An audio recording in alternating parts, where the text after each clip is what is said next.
In 1953, a beauty editor at one of the country's most widely circulated women's magazines made a confession so startling that her editorial board nearly pulled it from print.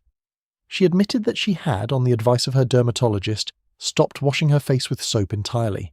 Not cut back. Stopped. Completely. She had switched, as he prescribed, to cold cream, a dense, waxy petroleum and water emulsion that had been sitting on pharmacy shelves since the 1880s, and she said it was the single most transformative decision of her adult life. Within a month, she wrote, the fine lines beneath her eyes had softened. The tight, papery sensation she had dismissed as simply getting older had vanished. Her skin, she explained with palpable wonder, felt like skin again. What makes that confession remarkable is not its content. Dermatologists had been recommending cold cream over soap for sensitive complexions for decades, but the extraordinary resistance it was swimming against. Because in 1953, American women were not taught that their skin was something to be preserved. They were taught that it was something to be conquered, scrubbed raw, buffed to brightness, attacked with astringents that left the pores feeling like they'd been sandblasted. The post-war beauty industry had invested enormous advertising capital in the idea that cleanliness required aggression, that a proper face washing was an act of vigorous purification, best accomplished with a harsh, alkaline soap and a rough-textured washcloth dragged firmly in circular motions. The women who followed this prescription, and there were millions of them, often went to bed with skin that stung pleasantly, interpreting that sting as evidence that something was working. Cold cream disrupted that logic entirely. It told women the opposite story, that the stripping and the scrubbing was not cleansing but damaging, and that the right way to care for a face was to coat it in something rich and protective, massage it gently into the surface, and then, most subversively of all, wipe it away without water. The ritual was slow, it was tactile. It required standing at the vanity for several minutes in quiet concentration, attending to the face in a way that was neither punitive nor hurried. For a certain kind of post-war woman, already drowning in the relentless productivity demands of the domestic ideal, this quiet pause before bed became something almost sacred.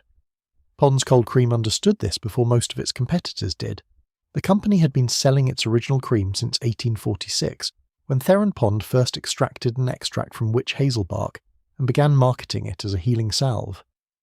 By the 1950s, Pond's had refined its formula through decades of iteration, incorporating mineral oil for slip, beeswax for body, and borax to keep the emulsion stable. And it had also refined, to a comparable degree of precision, the art of selling something that worked by doing almost nothing. Its advertisements in the early part of the decade leaned heavily on celebrity testimonial, featuring society matrons, Hollywood actresses, and European royalty in evening gowns and white gloves, all of them swearing by the very same unremarkable white jar available at any five and dime. The genius was the democratization of aristocratic skincare. The cream in Princess Alexandra's bedroom, the ads implied, was the exact same cream in yours. But Pond's was not alone in this space, and the competition was fierce in the specific way that mid-century beauty competition always was, which is to say, fought almost entirely on the terrain of anxiety. Woodbury, which had launched in the 1870s as a soap for skin diseases before pivoting aggressively toward the cosmetic market, ran campaigns that told women their complexions were under constant threat from urban air, from stress, from poor diet, from the very act of wearing makeup they needed to remove. The solution, naturally, was always a Woodbury product. Dorothy Gray, one of the era's most underappreciated prestige lines, marketed its cold cream as a kind of overnight engineering project, a restorative process that happened while you slept. Noxzema, with its distinctive menthol and eucalyptus scent that became one of the most recognizable olfactory signatures of the post-war bathroom, positioned itself as something between a medical treatment and a sensory pleasure, its sharp camphor bite serving as a kind of proof that it was serious business. What all these brands understood, and exploited with considerable sophistication, was that the cold cream ritual was about much more than product performance. It was about the transition, the act of removing the face you had constructed for public consumption, the foundation, the powder, the mascara, the lipstick, and restoring the face that existed underneath. There was something almost theatrical about it, a nightly unmasking that happened in private, at the vanity mirror, in the soft amber light of a bedroom lamp. Women who engaged in this ritual describe it in retrospect with a consistency that suggests genuine psychological function. The cold cream going on meant the day was over. Whatever had happened, the argument, the disappointment, the exhaustion, the performance, was being wiped away. The tissue came off dark and dense with pigment, and what remained in the mirror was something that felt, for a few quiet minutes, unclaimed.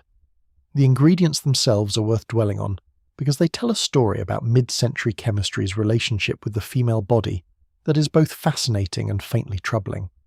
The mineral oil at the heart of most cold cream formulations in the 1950s was a petroleum derivative, the same family of compounds being refined in Texas and Pennsylvania to fuel the automobiles parked in suburban driveways. The beeswax was ancient, practically medieval in its cosmetic applications. The borax, sodium borate, was a laundry booster that had been repurposed as an emulsifying agent. Nobody at the time thought to question whether these compounds were ideal for nightly application to the delicate skin of the face, because the regulatory apparatus that might have asked such questions simply did not exist in any meaningful form. The Food, Drug and Cosmetic Act of 1938 had given the FDA authority over cosmetic safety, but the practical effect was minimal. Companies could put almost anything in a cream jar so long as they didn't actively claim it cured a disease. The women using these products nightly for decades were, in effect, participants in an enormous uncontrolled experiment. And yet, and this is the part that complicates any simple indictment, many of them reported that it worked. Skin that had been tight and flaky softened. The habitual dryness that plagued so many women living in centrally heated post-war homes, where forced air furnaces stripped humidity from the air of every ranch house and colonial on every new suburban street, responded to the barrier function qualities of the mineral oil and wax. Cold cream was not a luxury, in a very practical sense. For a woman spending long days in overheated domestic environments, then sleeping in those same desiccating conditions, it was maintenance. The beauty industry dressed it in the language of glamour and aspiration, but the underlying physiology was prosaic. Skin needs moisture, and cold cream provided it. The ritual fell out of fashion gradually, then suddenly, as rituals tend to do. By the 1960s, lighter cleansing milks and the first micellar-adjacent formulas were beginning to appear. By the 70s, the language of skincare had pivoted from cream and tissue to foam and rinse, and a new generation of women was reaching for cleansers that left their faces feeling squeaky and taut, the very sensation their grandmothers had been told to fear. Today, cold cream has undergone a quiet rehabilitation, championed by estheticians and dermatologists who cite its gentle cleansing action and occlusive benefits in the same terms that mid-century beauty editors used, minus the borax, and with considerably more consciousness about ingredient sourcing.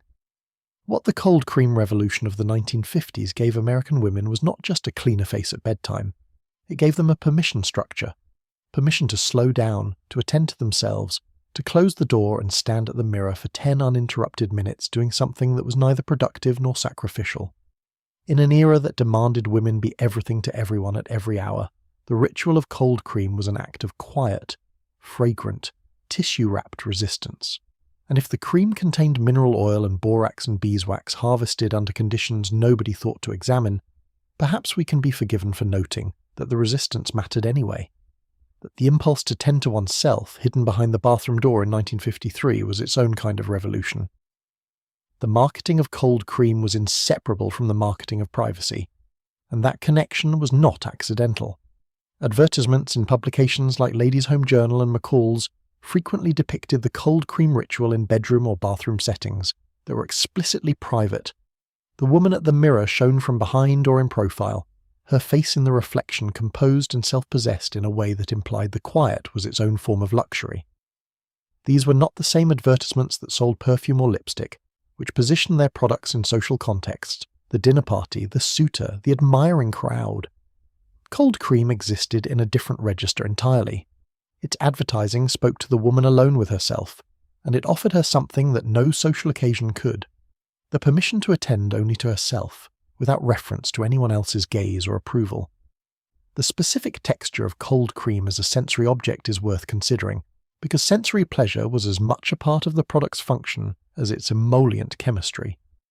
The consistency of a quality cold cream in the 1950s was neither liquid nor solid. It occupied the precise middle territory, dense enough to stay on the fingers when scooped from the jar, fluid enough to spread across the face without drag, rich enough to feel substantive without feeling heavy. The scent was typically floral in a muted, powdery way. Rosewater was a common element in many formulations, combined with the faintly waxy mineral undertone of the petroleum base and the clean, almost pharmaceutical note of the borax. This combination produced a smell that was intimate and specific to the ritual, associated by the women who used the products with the precise conditions of its use: the quiet bedroom, the amber lamp, the reflection in the mirror. The gender politics of the cold cream jar operated on a paradox that the 1950s was not particularly equipped to examine, but that the women using the product often perceived intuitively. The jar positioned the woman as a project requiring maintenance.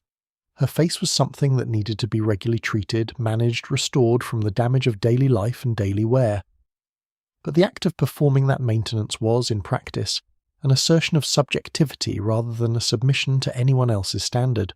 The woman who cleansed her face each evening was not doing so for her husband, who was presumably asleep in the adjacent room, or for her children, who were presumably asleep in their own rooms.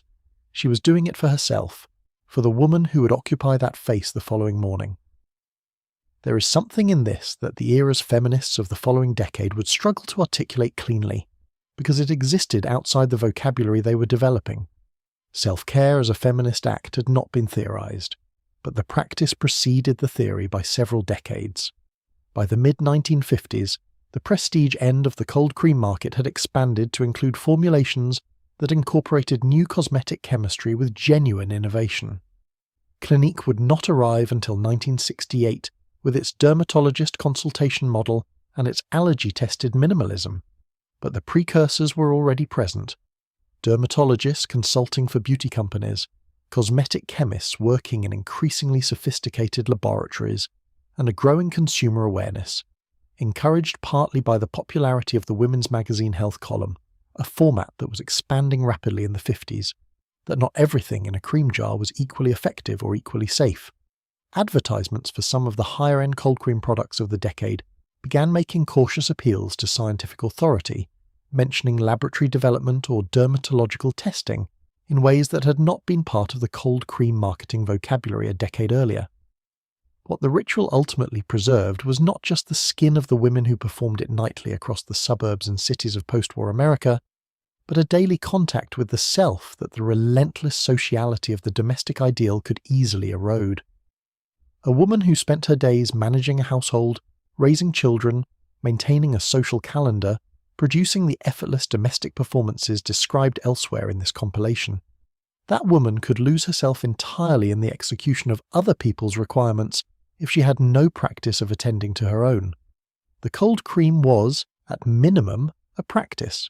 It required looking at your own face, seeing it without its public construction, attending to what you actually found there. That this was framed by the culture as beauty maintenance rather than self-knowledge was perhaps inevitable. The important thing is that the women did it anyway. The most disturbing sentence Grace Kelly ever spoke about her own face was recorded not in a magazine profile or a studio biography, but in a private letter discovered decades after her death in Monaco's palace archives. She wrote, in reference to her early screen tests at MGM, that she had arrived in Hollywood with a face she was told was wrong, not ugly, but structurally incorrect, too broad across the cheekbones, not photogenic in the way the camera in 1950 understood photogenic to mean. The studio makeup department, she wrote, had essentially redesigned her, shaded her temples to narrow them optically, lightened the centre of her forehead, reshaped her mouth with liner drawn slightly outside her own lip line. She emerged from those makeup chairs looking like Grace Kelly, except, she noted quietly, she had not looked like Grace Kelly when she walked in. That admission opens a door into the machinery of mid-century Hollywood glamour that most of its beneficiaries kept firmly shut. The studio system's makeup departments were not beauty services. They were image engineering operations staffed by chemists, painters, and technicians operating under contract to billion-dollar entertainment enterprises whose entire business model depended on projecting an aspirational feminine ideal so compelling, so apparently effortless, that women across the country would buy tickets to sit in the dark and absorb it. The result was not actresses wearing makeup. It was characters constructed by makeup, inhabiting actresses as their vehicle. Max Factor, which had begun as a wig and grease paint supplier to stage productions before repositioning itself as the official beauty authority of Hollywood, was the dominant technical force behind this transformation. Factor himself, Maximilian Faktorowicz, a Polish-born cosmetic chemist who had escaped Tsarist Russia and reinvented himself in Los Angeles, had developed during the 1920s and 30s a series of makeup systems specifically calibrated to the new medium of film. Grease paint had been designed for stage distances. On celluloid close-up, it read as a mask. Factor's innovations, his cream makeup, his powder formulations, his understanding of how different colour temperatures of studio lighting reacted with pigment, were not cosmetic improvements. They were technological solutions to industrial problems. By the 1950s, his company had been inherited by his sons and had evolved into both a Hollywood supplier and a mass-market consumer brand, bridging the professional and the domestic with the brilliant marketing conceit that the makeup systems used on movie sets were available, in modified form, to the woman buying groceries in Dayton. Into this machinery walked two women who would come to represent, in the cultural imagination of the decade, the polarized extremes of acceptable femininity.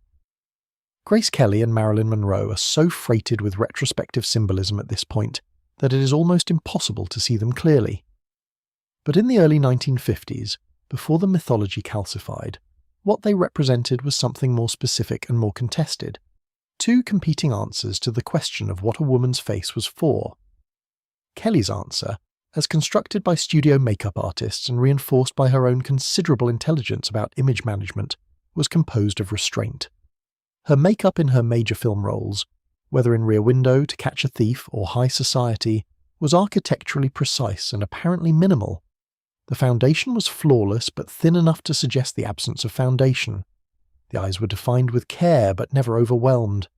The lips, and this is the detail that most precisely situates her in the class discourse of the era, wore shades in the cool rose to muted red spectrum, never the screaming warm crimsons that the decade's most aggressive lipstick campaigns were pushing. Her mouth said, "I am beautiful, certainly, but I'm not asking anything of you."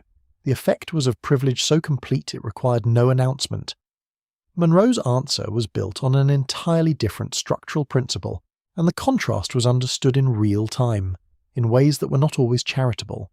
Her face was constructed for impact at maximum distance, designed to be read from the back of a theatre, to communicate across the space between screen and seat with an immediacy that bypassed intellectual processing entirely. Where Kelly's makeup receded, Monroe's advanced. The platinum hair was not naturally that colour. It was chemically tortured to it, at considerable cost to its health, by Emile Rubinstein's salon on Wilshire Boulevard. The skin was painted to a luminosity that owed more to technique than to underlying biology, and the lips, always the lips, wore the warmest, most aggressive reds the Westmore brothers and Alan Snyder could formulate. The colour pushed forward with liner and highlighted at the centre of the upper bow with a slightly paler shade that made them appear perpetually slightly parted, perpetually on the edge of speech. What was understood, though rarely stated plainly in the press coverage of the early 50s, was that Monroe's makeup read as available in a way that Kelly's did not. This was not an accident. It was a deliberate construction on the part of the studios, who understood that Monroe's persona was selling a different kind of aspirational fantasy than Kelly's. Not elevation, but accessibility. Not status, but warmth.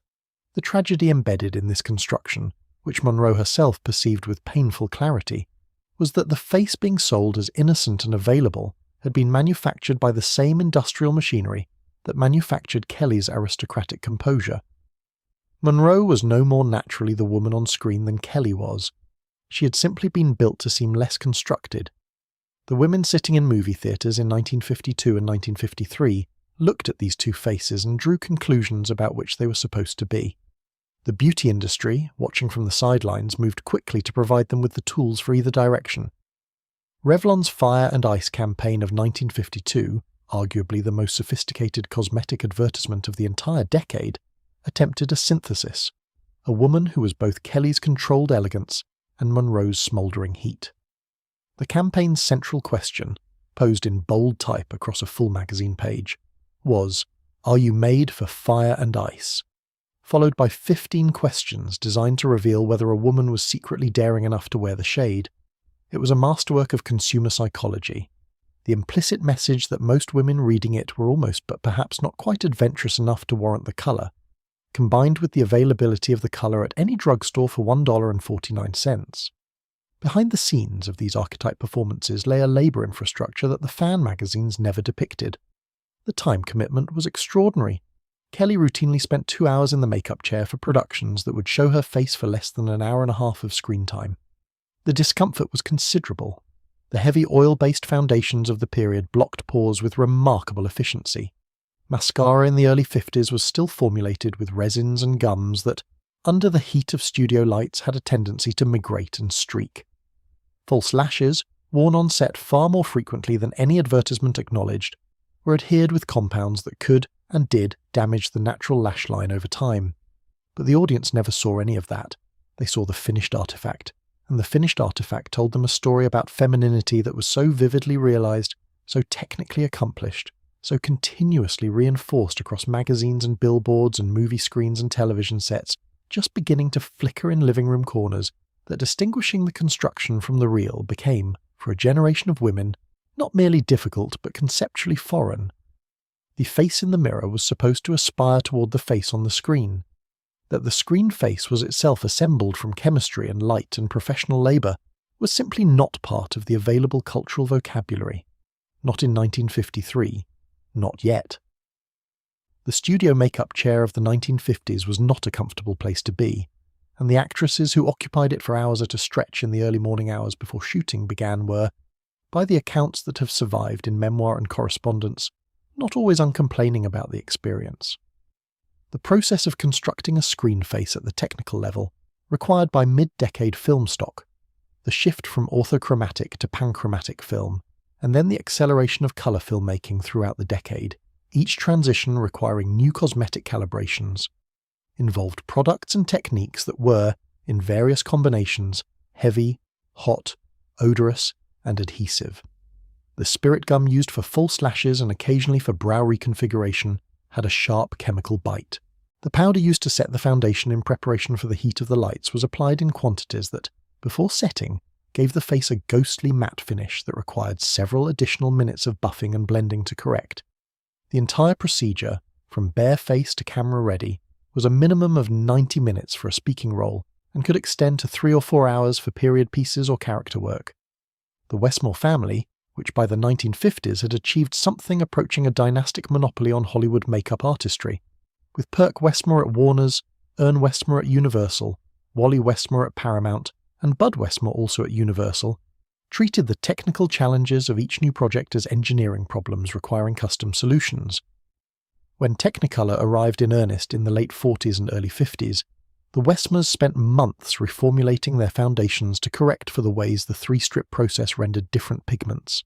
Colours that photographed correctly in black and white turned green, or orange or grey under Technicolor conditions, and the work of identifying which pigment combinations produced the correct final image required both empirical testing and a deep theoretical understanding of the physics of light and colour absorption.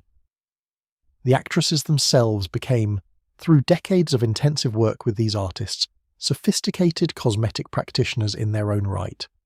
The correspondence between Grace Kelly and her personal makeup artist, which has been partially published through the Grace Kelly Archive at the Philadelphia Museum of Art, reveals a technical vocabulary on Kelly's part that is not the vocabulary of a passive subject being worked on, but of a collaborator who understood exactly what was being done to her face and why. She knew which of her features photographed naturally and which required assistance. She had opinions about the specific formulations of the products being used on her, preferences between Max Factor's pancake and pan stick formulations, for instance, based on how they wore through a long shooting day, and she communicated those opinions to the makeup department in terms that the technicians took seriously. The relationship between the manufactured screen face and the lived face underneath it created for many of the women navigating it a form of psychological complexity that was rarely discussed openly. The studios preferred the narrative of natural beauty discovered and enhanced, not constructed and imposed.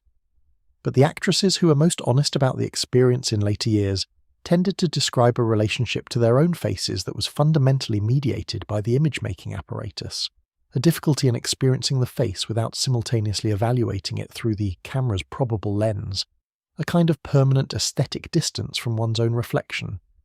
The construction of the face had been so thorough, so technically sophisticated, so completely the product of professional expertise applied from outside, that the face underneath could feel uncertain by comparison. Real, but less vivid, less clearly defined. The consumer industry that grew from this system was, from a purely economic standpoint, one of the great growth stories of the post-war decade. Max Factor's consumer line, Revlon, Hazel Bishop, Coty, and Helena Rubinstein all expanded dramatically through the 50s on the back of what is most accurately described as aspirational identification, women buying the products used on the film set, or marketed as being used on the film set, in the implicit hope that the product could bridge some of the distance between their own faces and the faces they saw on screen. The distance was, of course, unbridgeable by any product, because the difference was not a difference in the quality of the cosmetics. It was a difference in the lighting, the camera angle, the retouching, the technical expertise of the application, and the fundamental fact that what appeared on screen was not a face at all, but a photographed image of a face, subject to all the transformative interventions that lay between the makeup chair and the cinema seat. There is a photograph taken at a cosmetics counter in a Detroit department store in the autumn of 1956 that captures something the art historians haven't fully written about. A woman in her late 20s is leaning over a glass case, and in her right hand she holds a small, slender brush, barely the width of a matchstick, loaded with a black liquid that she is applying, with the focused precision of a draftsman, to the uppermost edge of her eyelid. Her left eye is already done. The line at its margin is flawless, perfectly even from inner corner to outer, then lifting at the outer edge in a clean, decisive wing that extends beyond the natural boundary of the eye by precisely 3/16 of an inch. Her right eye is halfway through the same operation. She has been standing at that counter for 11 minutes. A salesgirl watches from a respectful distance, understanding that interruption is not welcome. That photograph exists because a young photojournalist had been assigned to document the new cosmetics floor, and he was struck by the intensity of concentration on the woman's face. The same intensity, he later said, that he had seen on surgeons and jewelers and men adjusting the sights on rifles. He was not wrong to make the comparison. The winged liner look that dominated the second half of the 1950s was a precision discipline, and the women who mastered it spoke about the process in terms that made clear they understood it as a technical skill rather than a feminine flourish. You either had the hand for it or you didn't. You either practiced until the muscle memory was there or you went without.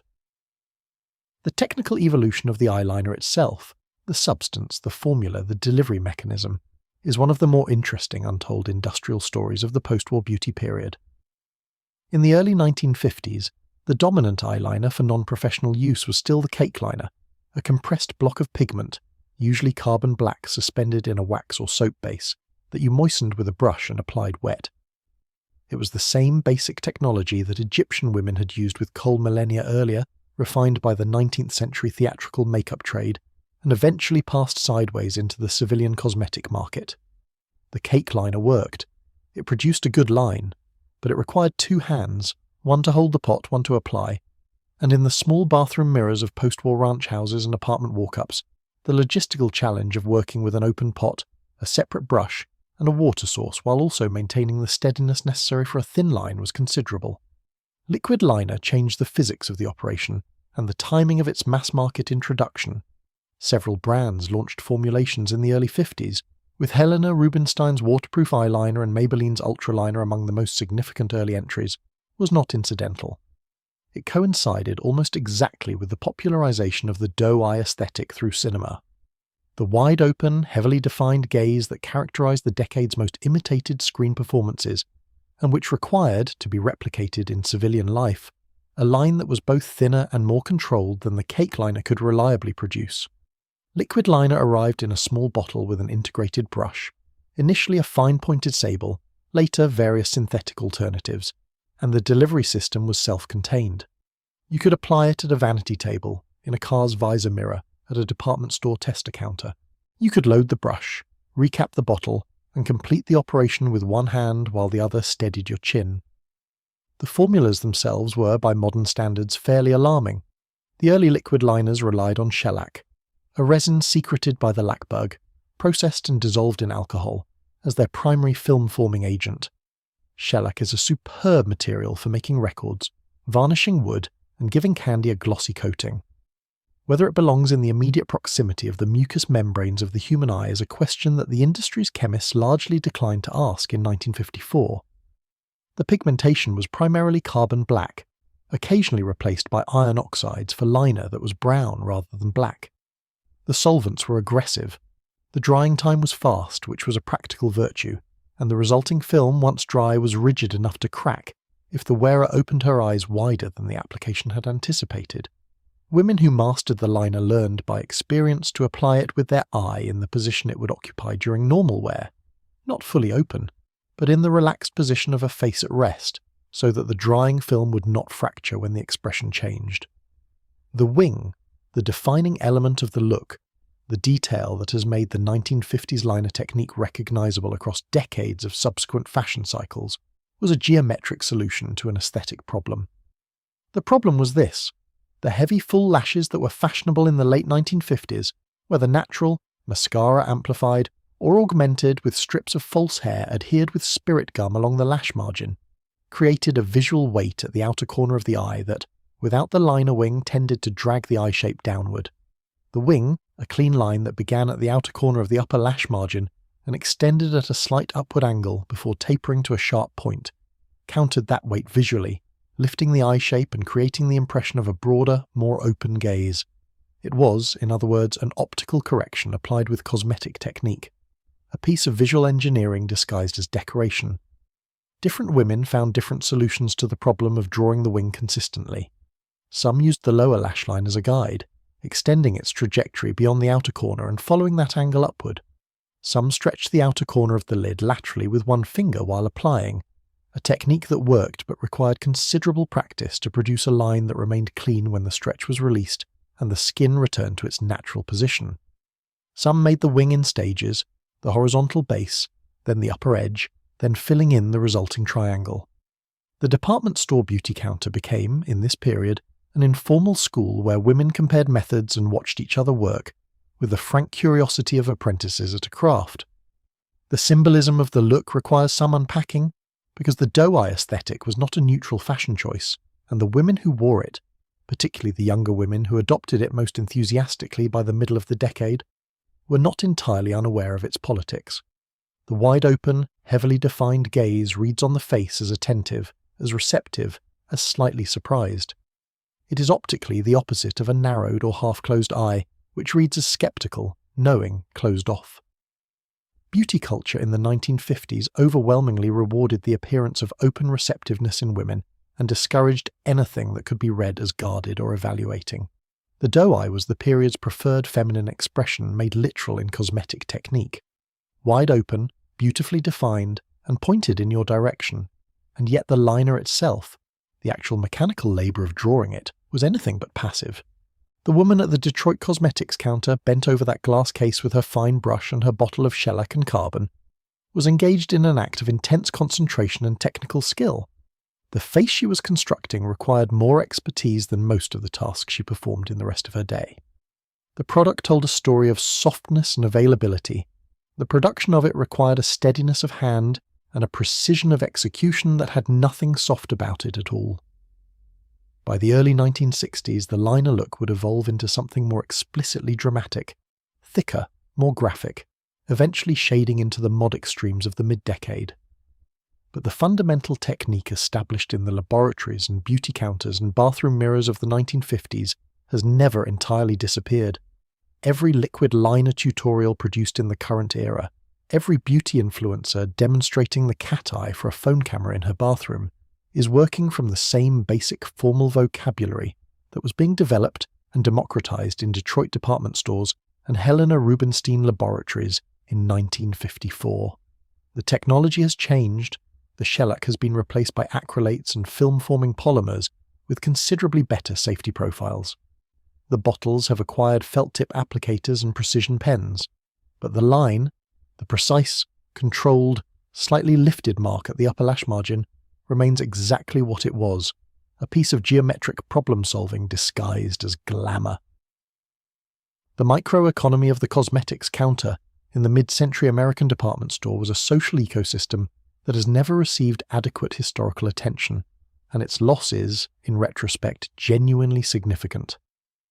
The counter was staffed by women who were, in their specific domain, experts, trained in the products they sold, educated in application technique by the brand's travelling representatives, and experienced through continuous practice in the diagnostic task of matching a customer's skin tone, face shape, and skin condition to the appropriate product combination.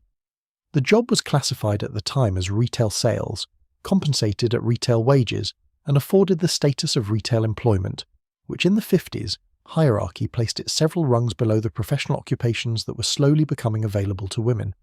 But the skills it required were genuinely sophisticated, and the service it provided was genuinely valuable to the women who relied on it. A woman who came to a cosmetics counter in the early 1950s for advice about eyeliner technique was entering a tutorial relationship with a practitioner who had applied the relevant products to dozens or hundreds of faces and who understood, from direct experience, which techniques worked for which eye shapes and which products performed most reliably under which conditions. The knowledge was not theoretical. It lived in the hand, in the eye, in the accumulated memory of specific decisions made at specific counters for specific women. When the counter saleswoman told a customer that her particular eye shape would be better served by extending the wing slightly higher rather than more outward, she was drawing on a body of empirical data accumulated through practice. It was craft knowledge, transmitted informally, without credential or formal recognition, through the daily labour of the job. The brands that staffed the counters, Revlon, Coty, Max Factor, Helena Rubinstein, Elizabeth Arden for the higher-end department stores, Maybelline and Tangy at the more accessible counters, each had their own training systems for counter staff, typically delivered through the visits of travelling brand representatives who would arrive, demonstrate new products and techniques, and evaluate the staff's current performance.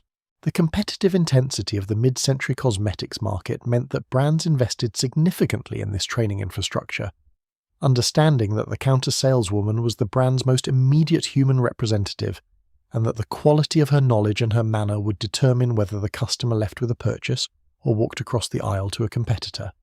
The liquid liner counter demonstration, the saleswoman applying the product to her own inner forearm to show its colour depth and drying time, then offering to apply it to the customer's face, was the period's most reliable retail theatre. It addressed the customer's anxiety about technique directly, by performing the technique in front of her, and then, if she was willing on her, creating an experiential relationship with the product that no advertisement could replicate. The customer who left the counter, having had liner applied to her eyes by an expert, had not only purchased the product, she had purchased a prototype of what the product could do, and a visual reference for the standard she was now attempting to achieve at home with her own hand.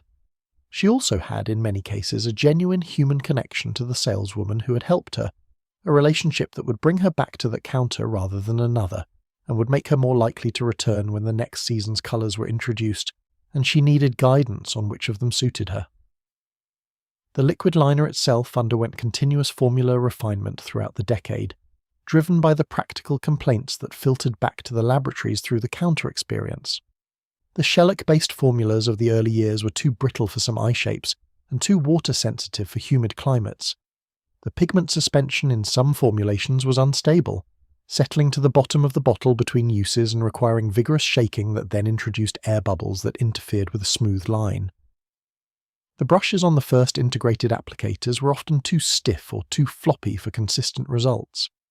Each of these problems was, in the laboratories of the competing brands, an engineering challenge being worked on simultaneously by multiple teams, a parallel development process that, by the late 1950s, had produced liquid liners significantly better in performance than what had been available in 1952. In 1951, a Philadelphia socialite named Margaret Walker Pendleton published at her own expense a slim pamphlet titled The Discipline Table, 40 Days to the Figure Nature Intended. It was not, by any conventional measure, a good book. The prose was stilted, the dietary advice was medically dubious, and the recipe section included, without apparent irony, a gelatin mould containing canned mandarin oranges, cottage cheese, and celery. A combination that, the author explained, provided the sensation of eating without the metabolic burden of actual food.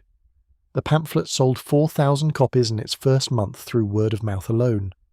By the following spring, Mrs. Pendleton had signed a contract with the national publisher, and was being interviewed in women's magazines alongside qualified physicians who occasionally struggled to conceal their discomfort with her methods. This was the landscape of mid-century American diet culture, a terrain in which scientific authority and domestic resourcefulness and industrial marketing and genuine female anxiety about the body's relationship to social standing existed in a state of constant, productive, frequently harmful collision. The post-war years had produced an affluent consumer class with unprecedented access to food. Supermarkets were expanding, processed convenience products were proliferating. Caloric abundance that had been interrupted by wartime rationing had returned with a vengeance. And the beauty standards being sold simultaneously by Hollywood, the fashion industry, and the emerging television medium were growing, if anything, more exacting about the precise dimensions of the acceptable female body. The pinched waist and the rounded hip of the idealized 1950s silhouette required for most women active management. The question was how? The gelatin industry had an answer, and it arrived with the full weight of the Nox and Jello marketing machines behind it.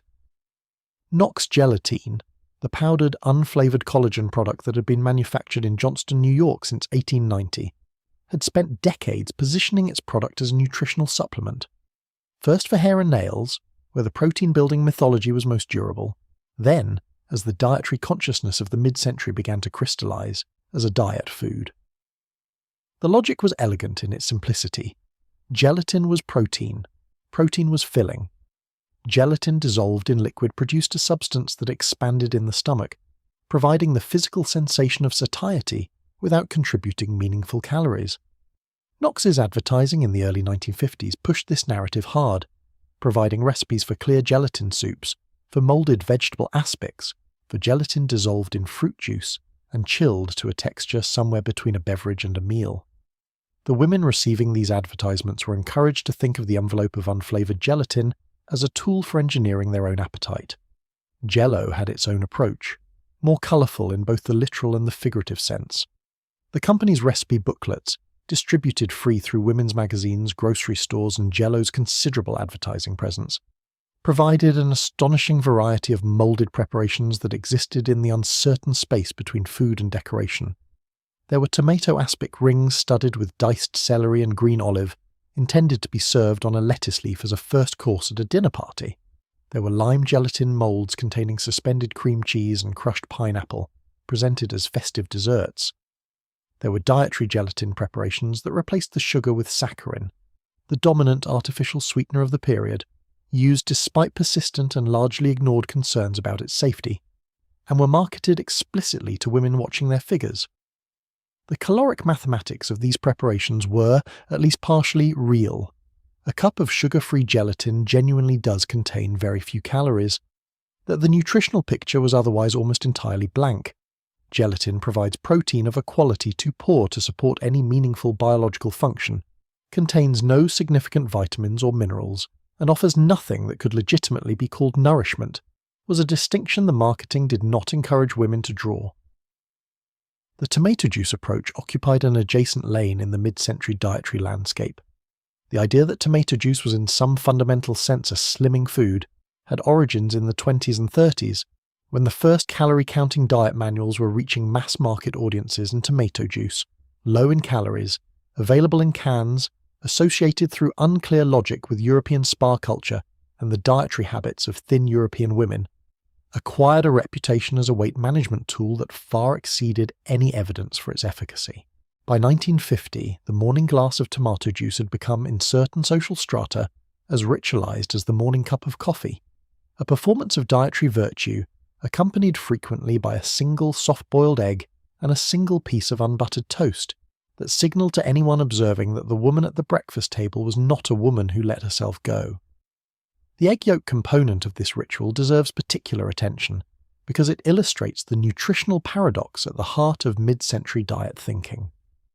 The 1950s were caught between two incompatible frameworks for understanding what the body required.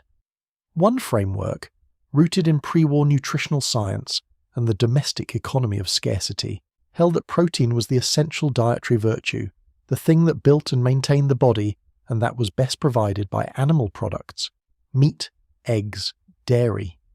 The competing framework evolving through the decade and gathering momentum as the post-war obesity rate attracted medical attention, was beginning to count calories as the primary measure of dietary virtue, creating a system in which the protein density of an egg yolk could be acknowledged while its caloric content was held against it. Women navigating this contradiction consumed soft-boiled eggs because they provided protein, feared them because protein came packaged with fat and calories, and supplemented them with tomato juice because the juice was volumetrically satisfying while being calorically minimal.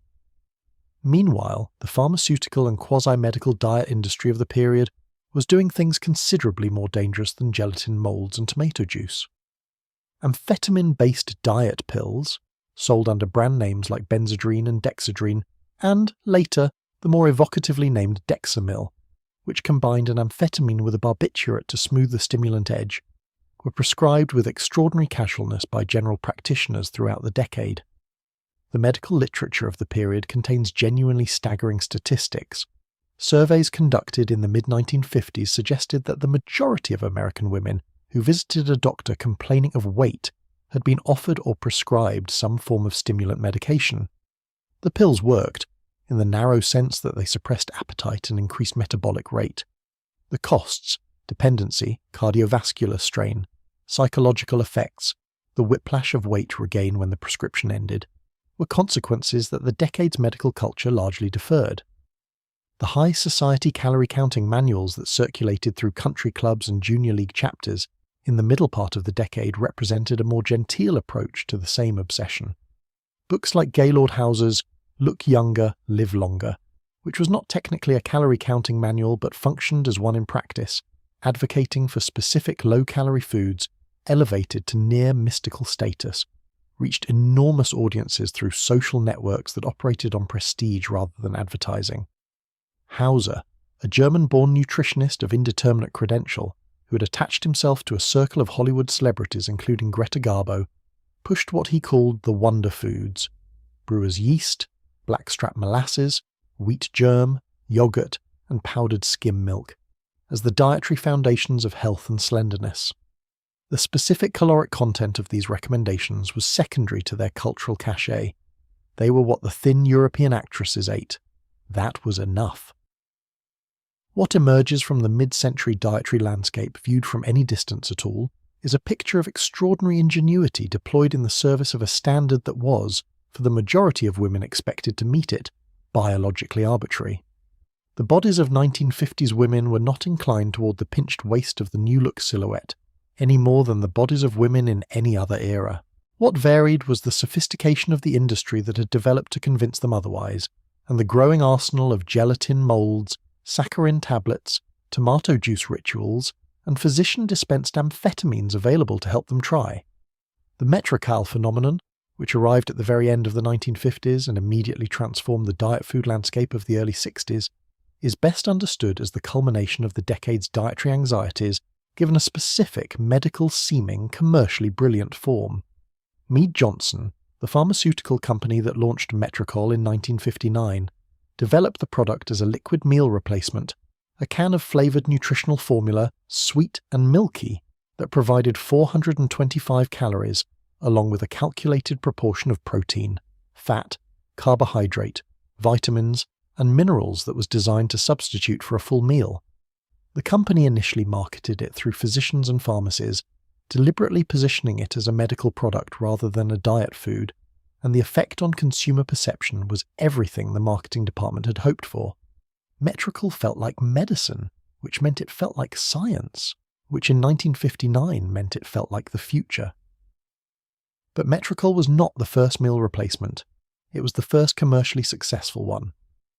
Throughout the 1950s, the same impulse that produced Metrocol was finding expression in dozens of less sophisticated forms. The protein powder supplement sold through physical culture magazines to men, but beginning to find female consumers, the dried skim milk preparations that Gaylord Houser recommended as a daily addition to everything from soup to salads, the saccharin-sweetened gelatin preparations that Jell-O and Knox were selling to women who wanted volume without calories. The decade's diet imagination was consistently attracted to the idea of the substitute, a thing that resembled food in some respects while failing to be food in the most caloric respect, and the commercial and medical industries were equally attracted to the market that desire created, The psychology of food substitution in the 1950s requires some unpacking, because it operated in a cultural context that was simultaneously celebrating abundance and demanding restraint in a way that created a specific kind of cognitive dissonance. The post-war prosperity that had brought supermarkets full of affordable food to the suburban landscape was an explicit social good, evidence of the superiority of the American economic system, the material reward for wartime sacrifice, the visible proof that the country had won and the winning had been worth it. To not eat in the midst of this abundance was, on one reading, almost unpatriotic.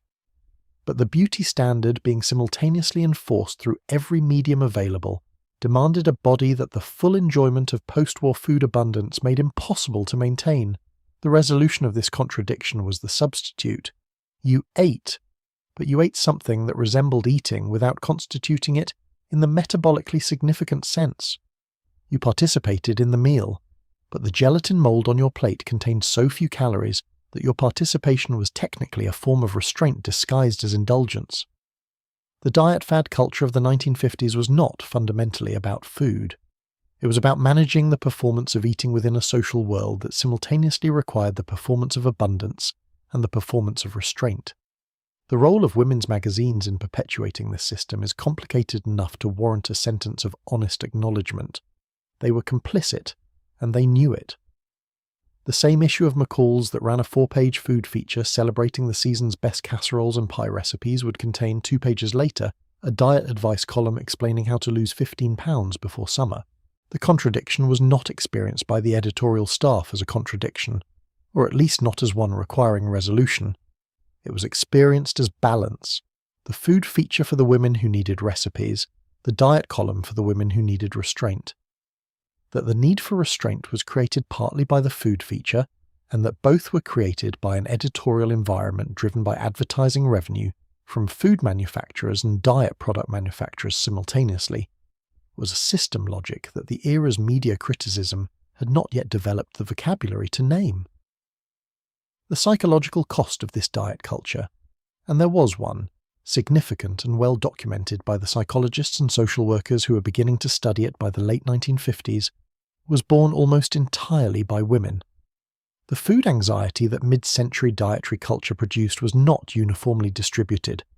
It clustered in the female population with a consistency that the medical literature of the period noted but struggled to contextualize, partly because the same culture that created the anxiety was the culture in which the medical literature was being produced.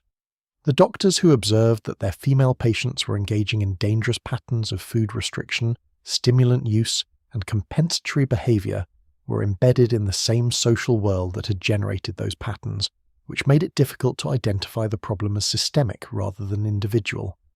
The women themselves were, more often than not, seeking advice about how to manage their eating more effectively rather than questioning whether the standard they were managing toward was worth pursuing.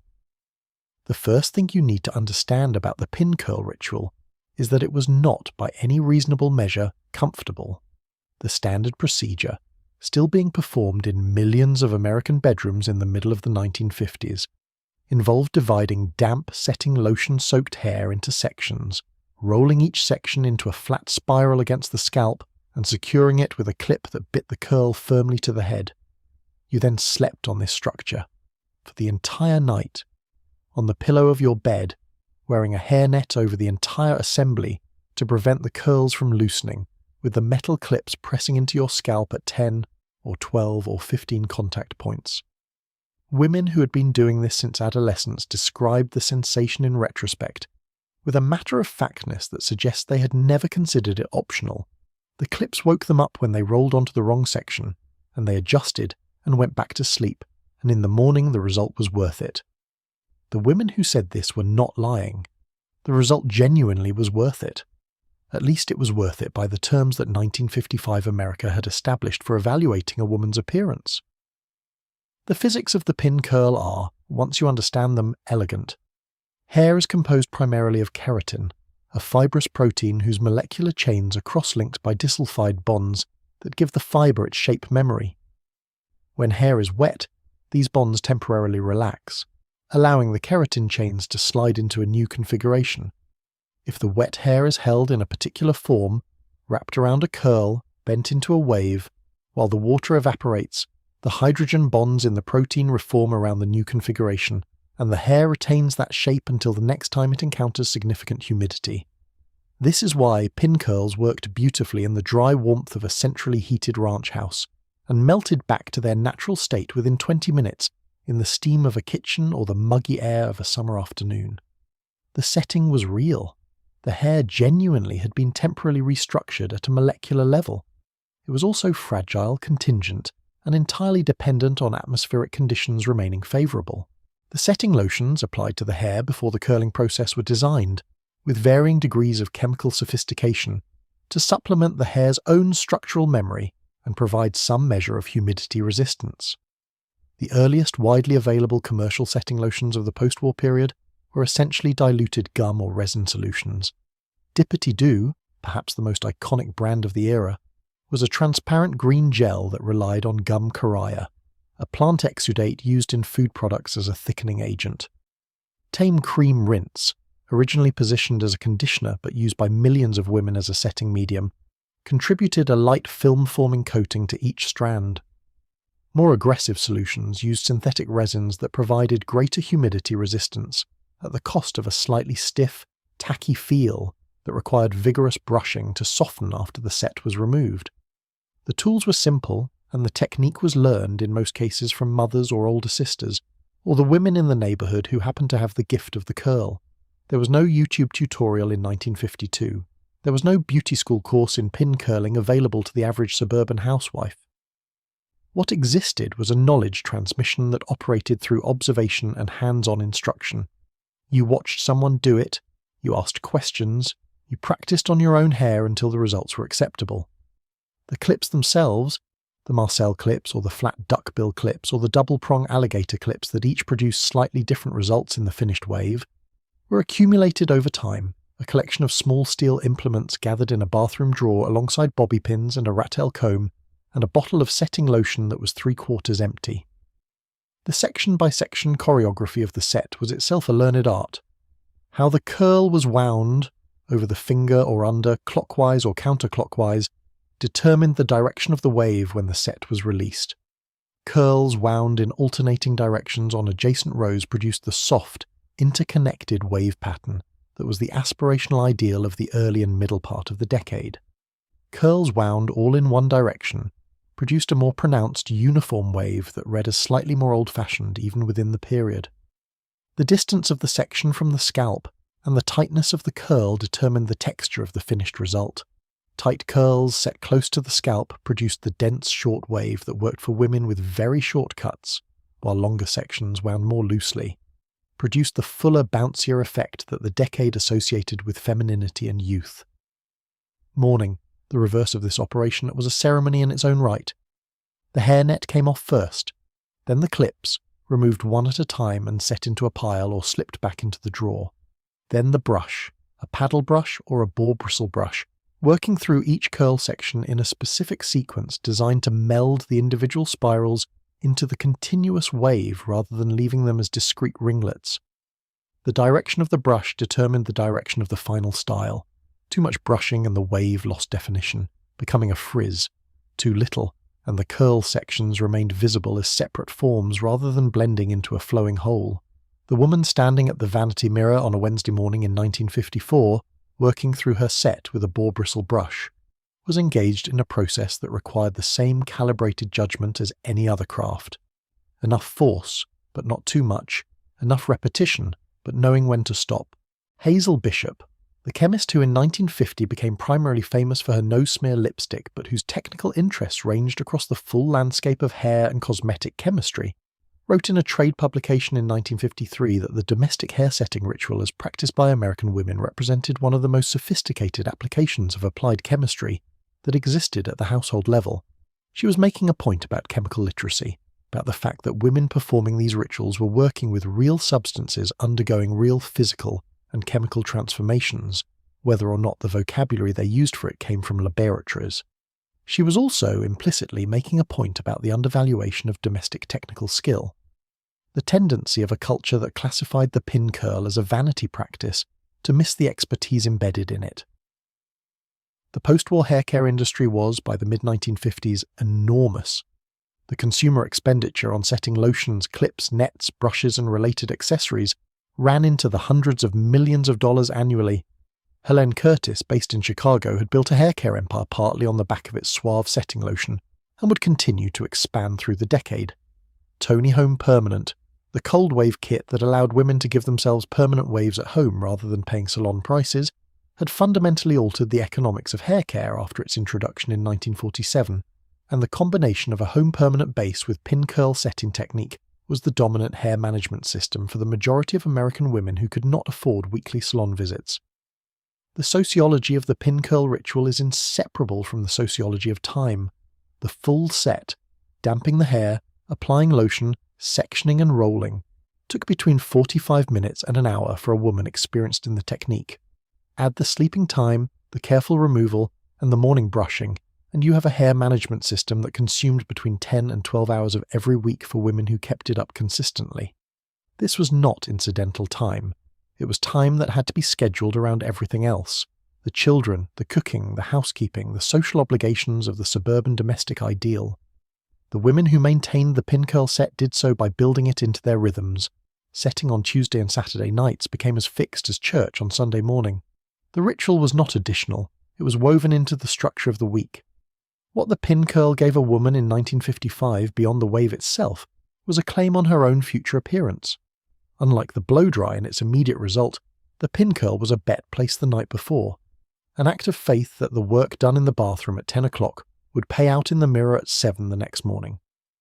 It was deferred gratification practiced as domestic craft, the body's overnight architecture assembled by a woman who understood, better than she was ever given credit for, exactly what she was doing. The relationship between the pin curl set and the domestic economy of the mid-century household was not incidental. The decision to manage one's own hair rather than visiting a salon weekly was, for the majority of American women in the 1950s, a financial calculation as much as a stylistic preference. The cost of a weekly professional shampoo and set, which could run to $2 or $3 at a neighborhood salon in a mid-sized city, was a significant recurring expenditure for a family operating on a single income in the median range. The home setting kit, the setting lotion, the clips, the net, the drying apparatus for those who had one, was a one-time investment that, maintained, could eliminate that recurring cost entirely. The arithmetic was straightforward and most women ran it without prompting. The drying of the set was its own sub-problem, one that the industrial development of the period addressed with considerable commercial energy. The portable hood dryer, a dome-shaped apparatus typically pink or aqua, that attached to a flexible hose connected to a motor unit and sat over the head like an astronaut's helmet, arrived in the consumer market in the early 1950s and was one of the decade's more genuinely transformative domestic appliances. Before the hood dryer, a woman who had set her hair in the morning had three options: sit under the ceiling vent of the furnace, stand at the stove with the oven door open, or wait for several hours for the set to dry at room temperature. The hood dryer reduced that waiting to between 20 and 40 minutes while delivering consistent, even heat that produced better results than the improvised alternatives.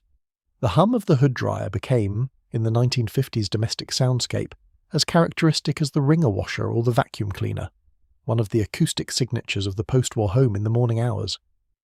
The brands that competed for the home hair care market in the mid-50s were not the household names that the lipstick and foundation market produced. Conair, which would later dominate the market, was not yet in the consumer space.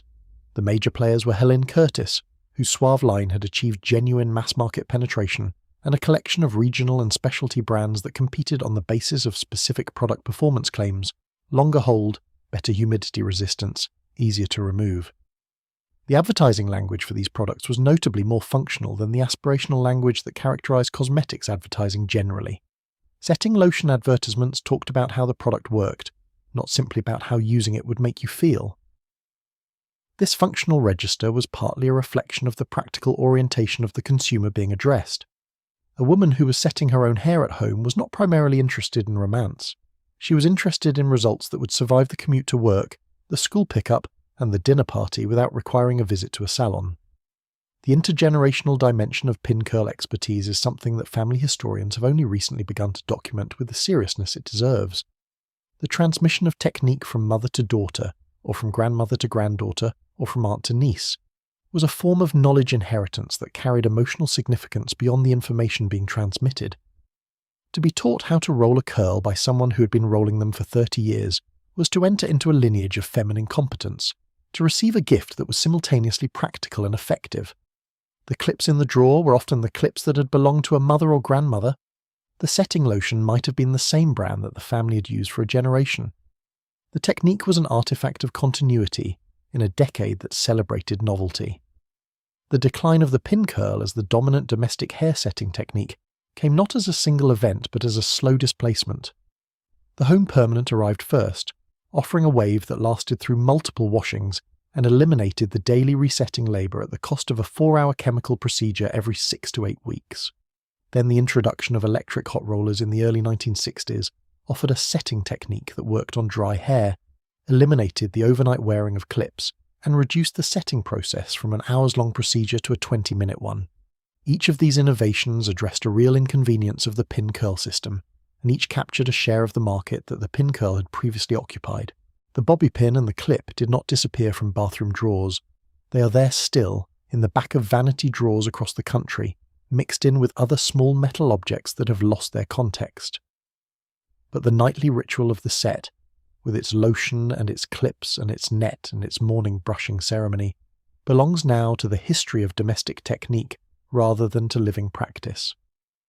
What it tells us, examined honestly, is something about the amount of skilled, sustained, invisible labour that the 1950s feminine ideal required, and about the women who performed it night after night in the quiet of bedrooms that the culture congratulated them for making beautiful while declining to notice the work involved.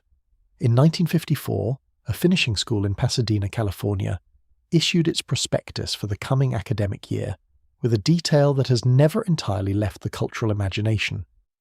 Among the required materials that each incoming student was expected to provide was a single hardcover book.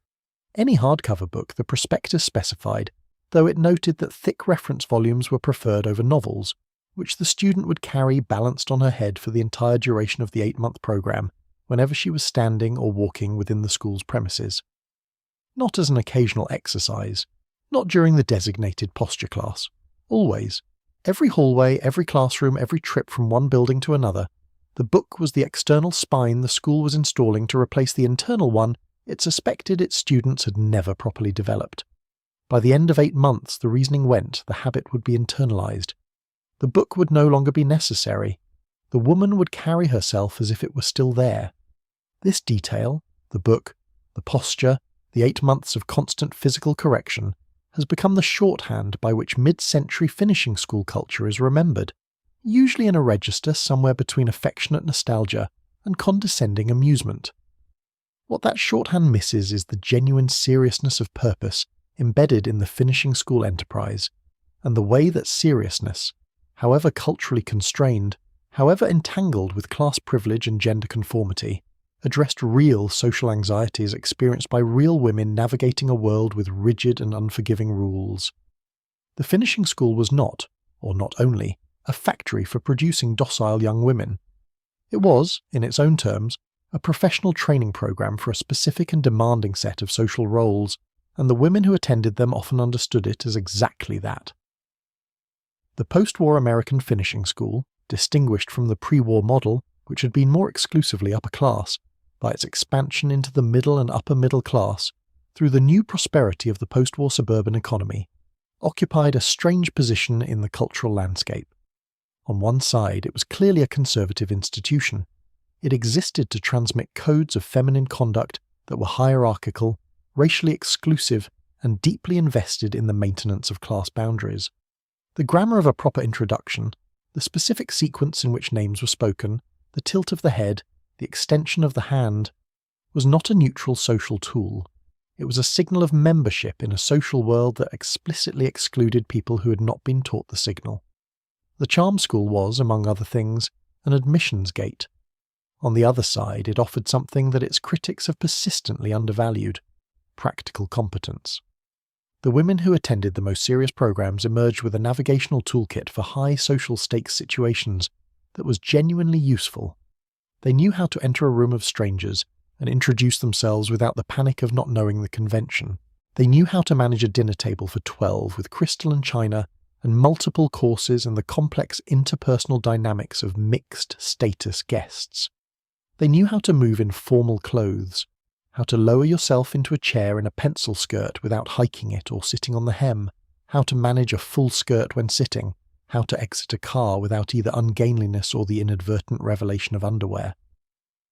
These were not trivial skills in a social environment where the cost of a visible mistake was real. The posture work at the centre of every program was the most visible and most mocked element, but it was also, from a pedagogical standpoint, the most philosophically coherent. The finishing school's theory of posture was not merely aesthetic, though aesthetics were certainly part of it, but social psychological.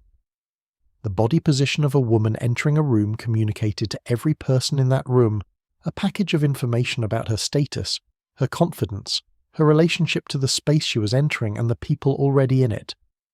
A woman who entered with her shoulders rounded and her chin dropped was, the school's logic went, presenting herself as apologetic about her own presence, and that apology would be accepted. A woman who entered with her spine vertical, her shoulders back and down, her chin parallel to the floor, and her gaze directed at the room's occupants rather than the floor, was presenting herself as someone who had a right to be there, and that too would be accepted. The grammar of the proper parlour introduction that every program drilled to the point of automaticity was a precise linguistic and gestural choreography. Names were spoken in a specific order, the senior person's name first, then the person being introduced to them. Mrs. Henderson, may I present Miss Kavanagh? Not the reverse, never the reverse, because the reverse implied that Miss Kavanagh's status exceeded Mrs. Henderson's, which at the first meeting was an assumption no properly educated young woman would make. The handshake, a gesture that finishing school culture treated with an earnestness that can seem comical at this remove, had its own rules. The hand extended at a slight angle, neither dead fish limp nor crushing competitive, the shake from the elbow rather than the wrist, exactly 2 pumps, then release. The eye contact maintained throughout, released briefly at the shake, then resumed. Patricia Stevens, whose Patricia Stevens career college chain had by the mid-1950s expanded to multiple cities and was enrolling thousands of young women annually in programs that combined finishing school etiquette instruction with career and modelling training, represented the decade's most visible attempt to merge the finishing school tradition with the post-war aspiration toward female professional agency.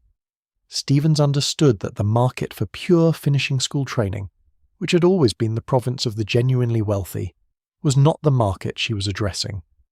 Her students were middle-class young women from Midwestern cities who wanted to work in retail, in offices, in the expanding service economy, and who had absorbed enough of the era's cultural messaging to believe that the social skills taught in finishing schools were a professional asset in those environments as well as a social one.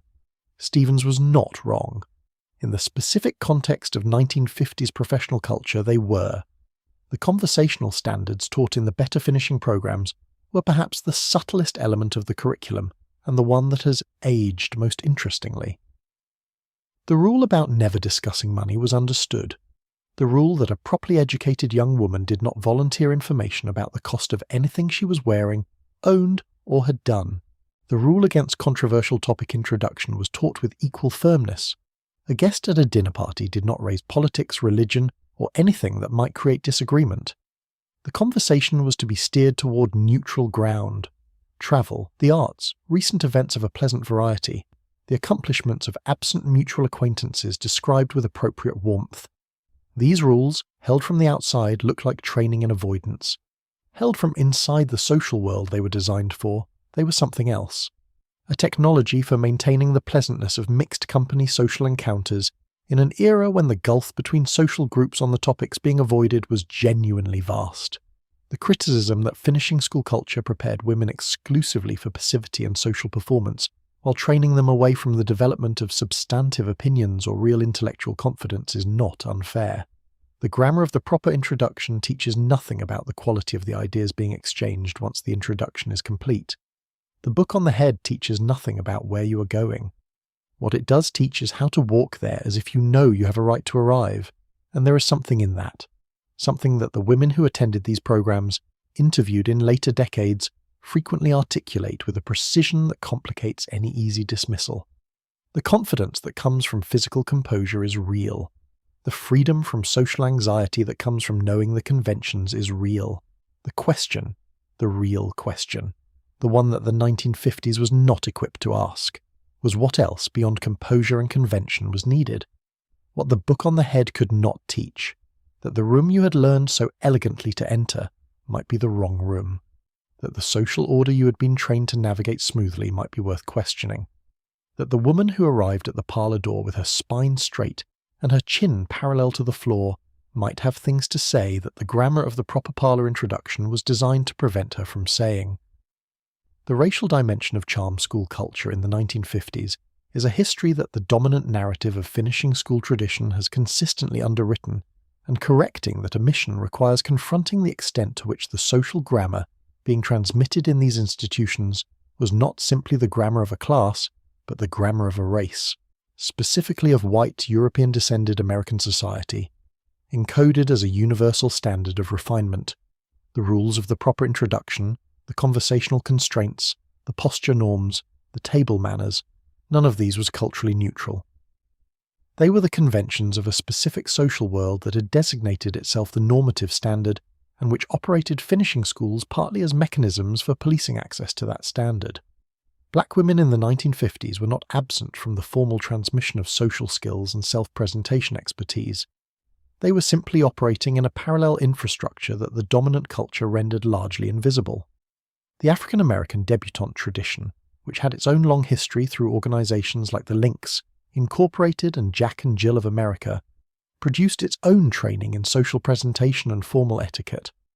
The sorority system of the historically black colleges and universities included instruction in the forms of social conduct that their white counterparts were being taught in finishing schools. Black women who aspired to the emerging black professional class of the post-war era were learning, through their own institutional networks, many of the same skills being transmitted at Patricia Stevens and her counterparts, but they were learning them without the social credentialing function that the white finishing school provided, because the social worlds for which that credentialing was designed remained, throughout the decade, closed to them by explicit and enforced exclusion.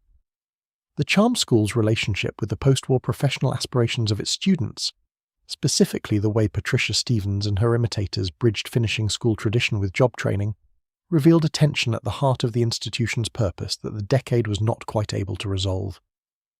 The argument for finishing school education in the 1950s was simultaneously that it prepared young women for professional life, and that it prepared them for the social performance required of a successful wife and mother.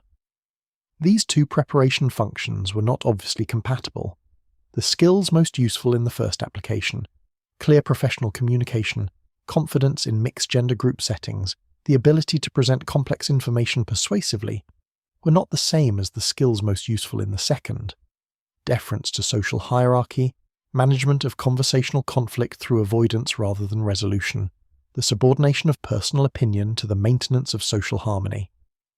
The finishing school educators who were most thoughtful about this tension tended to address it by arguing that social competence was a professional asset regardless of the setting, that the confidence derived from knowing the conventions of formal social situations transferred to professional contexts in ways that were genuinely useful. This argument was not wrong as far as it went. The problem was that it didn't go far enough. Knowing how to enter a room confidently and introduce yourself gracefully is genuinely useful, but it is not the same as knowing how to hold your ground in a negotiation, how to advocate for your own interests in a hierarchical workplace, or how to manage a situation where the social conventions are being used against you. The charm school taught you how to succeed on the terms the room had already established. What it did not teach, what the decade, broadly, was not interested in teaching women, was how to change the terms. The legacy of mid-century charm school culture is therefore more complicated than either its nostalgic admirers or its dismissive critics tend to acknowledge. It genuinely produced competent, confident women with real social skills and the ability to move through formal situations with an ease that was not trivial to acquire. It also systematically prepared those women for a world that was in the process of changing in ways the curriculum could not anticipate, and it devoted considerable educational energy to suppressing the critical faculties that might have helped its graduates navigate that change more effectively. the woman who emerged from a 1955 finishing school program with perfect posture and impeccable table manners and a fluent command of the grammar of the proper introduction was, in her specific social world, a genuinely accomplished person. Whether those accomplishments would serve her well in the world that was coming was a question the finishing school had not equipped her to ask, and perhaps, for reasons that were structural rather than accidental, had not wanted her to. In 1958, a woman named Evelyn Hartwell of Cincinnati, Ohio, died at the age of 71 and left to her daughter, among more conventional bequests, a collection of 312 powder compacts accumulated over 40 years of deliberate acquisition. The daughter, who had not known the scale of the collection, the compacts having been stored in 17 separate shoeboxes in a closet she had been told contained winter clothes, spent several days with a jeweller friend cataloguing the contents.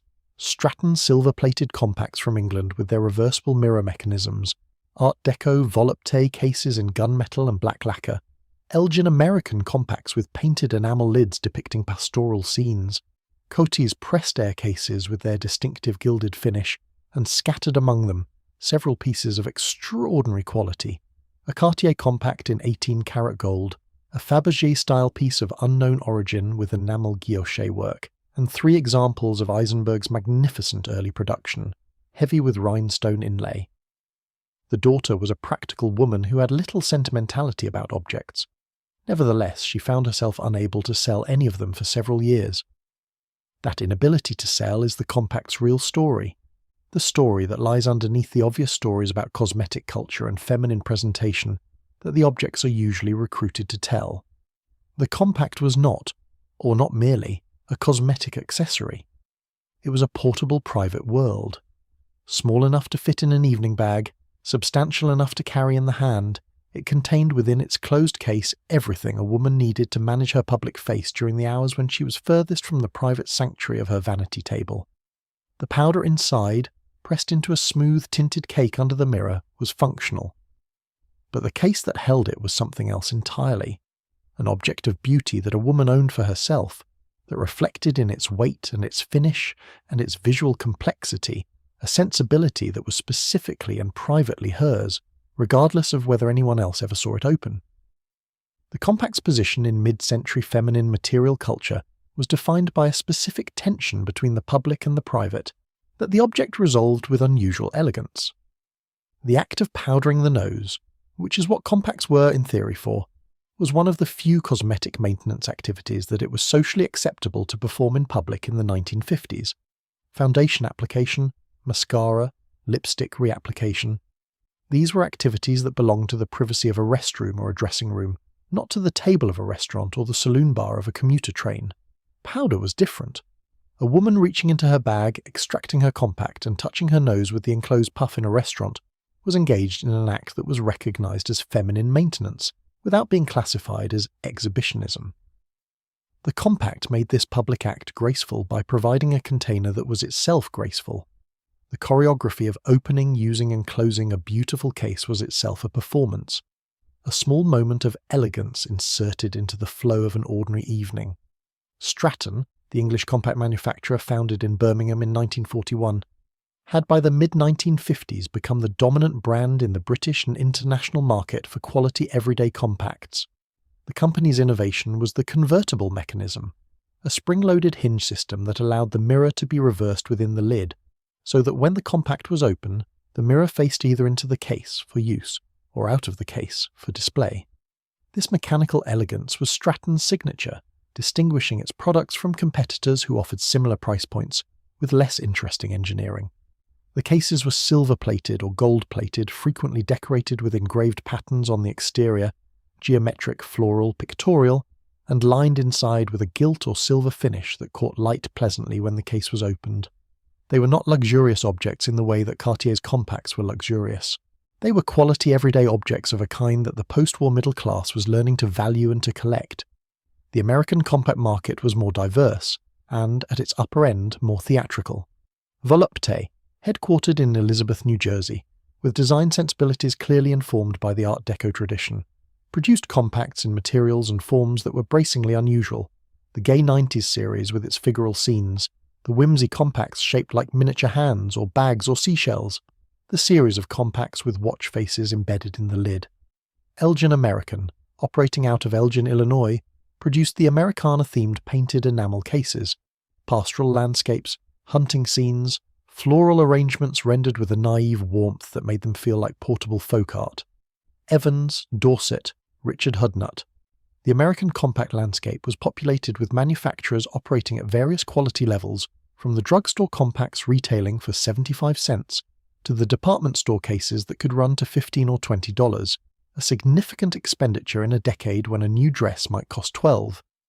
The psychology of compact collecting, which was a recognized named activity by the mid-1950s, with its own dedicated dealers and at least one specialist publication, deserves careful attention, because it operated according to logics that were not quite those of any other collecting category. Compact collectors were overwhelmingly women. The objects they collected were intimate in scale and often in history. Many of the most prized pieces in circulation in the 1950s had been owned by specific women, and the social history embedded in the monogram on a silver case, or the wear pattern on a gilt hinge, was part of what made the piece interesting. To collect compacts was, at some level, to collect women's lives, the miniaturized material evidence of how women had maintained their faces, and by extension their social identities, across decades of varying social possibility. The weight of the compact, the physical heft of a quality case in the palm, was part of what distinguished it from less serious objects. A well-made Stratton compact weighed somewhere between 3 and 5 ounces depending on the size, and that weight was registered by the hand each time the compact was extracted from the bag or the pocket. It was a significant object. It communicated significance by its weight, in the same way that quality jewellery does, the same economy of physical sensation as the feel of a heavy gold bangle on the wrist, or the cool mass of a jet brooch pinned at the collar. Women who had owned their compacts for years described the specific weight and shape of the case as something they could identify in the dark at the bottom of a bag, a tactile familiarity that is the body's equivalent of a known name. By the early 1960s, the compact was beginning its long decline. The introduction of loose powder formulations in easier-to-use packaging, the growth of translucent pressed powders that required less frequent reapplication, and the broader cultural shift away from the formal public powder check as an acceptable feminine behaviour all contributed to the compact's attrition as a functional object. But collections like Evelyn Hartwell's continue to accumulate through this period and beyond, because the compact's function as a functional object and its function as a collectible object had always been only partially overlapping. The woman who kept 17 shoeboxes of powder cases in a closet was not maintaining a supply of powder for the anticipated day when she might need 312 simultaneous compact applications. She was keeping, in small gilded cases with spring-loaded hinges and reversible mirrors, a record of beauty as a continuous human aspiration, the persistent impulse, across decades and aesthetic movements, to contain something of the self in an object small enough to carry anywhere, beautiful enough to be worth opening, and weighty enough to be taken seriously. The material culture of the powder compact intersects, in ways that have been insufficiently explored, with the history of women's public presence in the post-war American city. The compact was, fundamentally, a tool for managing the public face, for correcting, refreshing, and maintaining the social presentation required for participation in urban life. Its use was calibrated to specific moments of transition: the arrival at an office building, the pause before entering a restaurant, the quick check in the ladies' room mirror between the cocktail hour and dinner. The compact made the face manageable across the distance between home and the various public contexts that the mid-century woman inhabited, and its use was both functional and ritualistic, a physical punctuation of the transitions between private and public that the urban day required. The economics of the compact market in the 1950s stratified in ways that precisely mapped the class geography of the post-war female consumer. At the bottom of the market, the plastic compacts sold at Woolworths and Kresge's for 50 cents to $1 served their function adequately: pressed powder, mirror, puff, without any pretense of aesthetic ambition. In the middle range, the American manufacturers, Volupté, Elgin American, Evans, produced pieces that offered genuine design quality at prices accessible to the middle-class consumer, between $3 and $15, with the higher prices concentrated in the pieces with more elaborate surface decoration. At the top, the European makers, Stratton, Van Cleef and Arpels, Cartier, and the jewellers who produced compacts as their highest category of decorative object produced pieces that were explicitly luxury goods, items purchased by women of significant means, or given as gifts that mark the most significant occasions, engagements, significant birthdays, wedding anniversaries. The gift compact occupied a peculiar social position that deserves a moment's attention. In a culture where the direct purchase of luxury cosmetics was understood as a marker of feminine vanity, if self-purchased, and of masculine generosity if gifted, the compact threaded the needle elegantly. A man who gave his wife or fiancée an expensive compact from a jeweller was demonstrating his means, his taste, and his attention to her preferences, all the things a gentleman's gift was supposed to demonstrate, without entering the more problematic territory of gifting specific cosmetics, which implied an evaluation of the recipient's appearance that could shade toward criticism. The compact was a cosmetic gift that was not quite a cosmetic. It was a beautiful object that happened to contain face powder. The face powder was almost incidental. The social choreography of the compact's use in public spaces was governed by rules as specific as those governing any other public feminine behavior of the decade. The angle at which the compact was held while checking the face, below the line of sight the mirror tilted upward rather than held straight out at face level, was a practical technique for minimizing the obtrusiveness of the gesture in a restaurant or a theatre. The speed of the operation mattered. A quick press and powder, a brief check. The compact closed and replaced before the interaction around it was substantially interrupted. Extended face examination in the compact mirror, turning the face, checking the under-eye area, examining the lip definition, belonged to the ladies' room, not to the table. The compact was permitted. The full toilette at the table was not. The declining use of face powder itself through the later 1950s and into the 60s was not simply a fashion shift, but a response to the changing chemistry of the foundation products under the powder. The early foundations of the decade had been oil-based formulas with significant shine that genuinely required powder for a matte finish. As water-based foundations entered the market, and as the beauty ideal shifted slightly away from the fully matte face of the early decade toward a slightly more luminous complexion that the magazines began calling natural, the functional need for constant powder reapplication diminished. The compact's use declined alongside the need it had served, but the objects themselves remained, in handbags, on vanity tables, in the shoeboxes at the backs of closets, because they were beautiful things that women had accumulated with the intention of keeping. Evelyn Hartwell's 312 compacts were not a hoard. They were a life in small gilded mirrors, each one a record of the specific moment in which a specific woman had looked at her own face and decided it needed tending. There is a passage in a 1957 issue of House Beautiful that reads, "At first encounter, like straightforward domestic advice, and, on sustained examination, like a dispatch from a civilization operating under rules so specific and so internally consistent that they constitute something approaching a complete philosophical system." The passage concerns the cocktail hour, the period between 6 and 7:30 in the evening, during which suburban hostesses were expected to receive their guests, sustain conversation, manage the bar, produce and replenish food, and simultaneously convey the impression that none of this was requiring any effort whatsoever.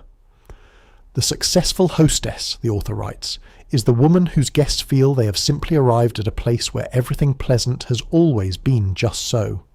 The key word is always, as if the deviled eggs had been there for eternity, as if the crystal glassware had arranged itself, as if the bar cart had simply materialized at the right height for comfortable self-service, fully provisioned, its bottles organized by category, and its garnishes pre-cut and arranged in small chilled dishes with silver picks. What was actually required to produce the impression of effortlessness that the cocktail party ideal demanded was an amount of skilled labour that, had it been performed in any formal economic context, would have commanded a professional rate. The preparation for a cocktail party for 12 guests, a moderate gathering by the standards of the period, typically began 3 days in advance. The menu planning was its own discrete task, governed by principles that the hostess was expected to have internalized so thoroughly that she could make the selections without apparent calculation. The requirements were specific. The food had to be manageable without plates, requiring at most a cocktail napkin and 2 fingers. It had to be visually appealing in its serving arrangement and remain visually appealing as it was depleted. It had to be sufficiently varied to accommodate the dietary restrictions of the period, among which the most pressing were generally religious. The Jewish guests, the Catholic guests on a Friday, the guests with medically prescribed restrictions, without drawing attention to those accommodations, and it had to be produced, arranged, and maintained at appropriate temperatures, while the hostess herself was occupied with her guests and could not reasonably be expected to monitor the serving plates with the continuous attention they required. The deviled egg had achieved by the mid-1950s a status in the cocktail party repertoire that was so firmly established as to be almost mandatory, and unpacking why requires thinking about what made a cocktail party food successful by the decade's very specific criteria. The egg was protein, satisfying, and sufficiently substantial to slow the absorption of the cocktails being consumed, a genuine practical consideration in an era when the standard cocktail portion was more generous than anything currently served, and the social consequences of guests becoming visibly drunk before dinner were severe. The egg was manageable, self-contained, finger food compatible, complete in 2 bites. The egg was beautiful when properly prepared, the smooth white of the halved white, the piped or spooned filling of the yolk mixed with mayonnaise and mustard, and whatever variation the individual hostess had made her signature. The paprika dusted over the surface in a small rust-coloured cloud, and the egg was deployable well in advance, hard-boiled and assembled hours before the party, refrigerated under damp paper towels, transported to the serving platter at the last possible moment before guests arrived. The bar cart was an object of equivalent significance. The post-war American bar cart, typically a 2-tier chrome or brass structure on wheels that allowed it to be positioned and repositioned as needed, was not merely a piece of furniture. It was a social statement. A well-stocked bar cart in 1955 communicated household prosperity, cosmopolitan taste, and the kind of organised hospitality that the decade classified as a wifely accomplishment. The stocking was governed by convention.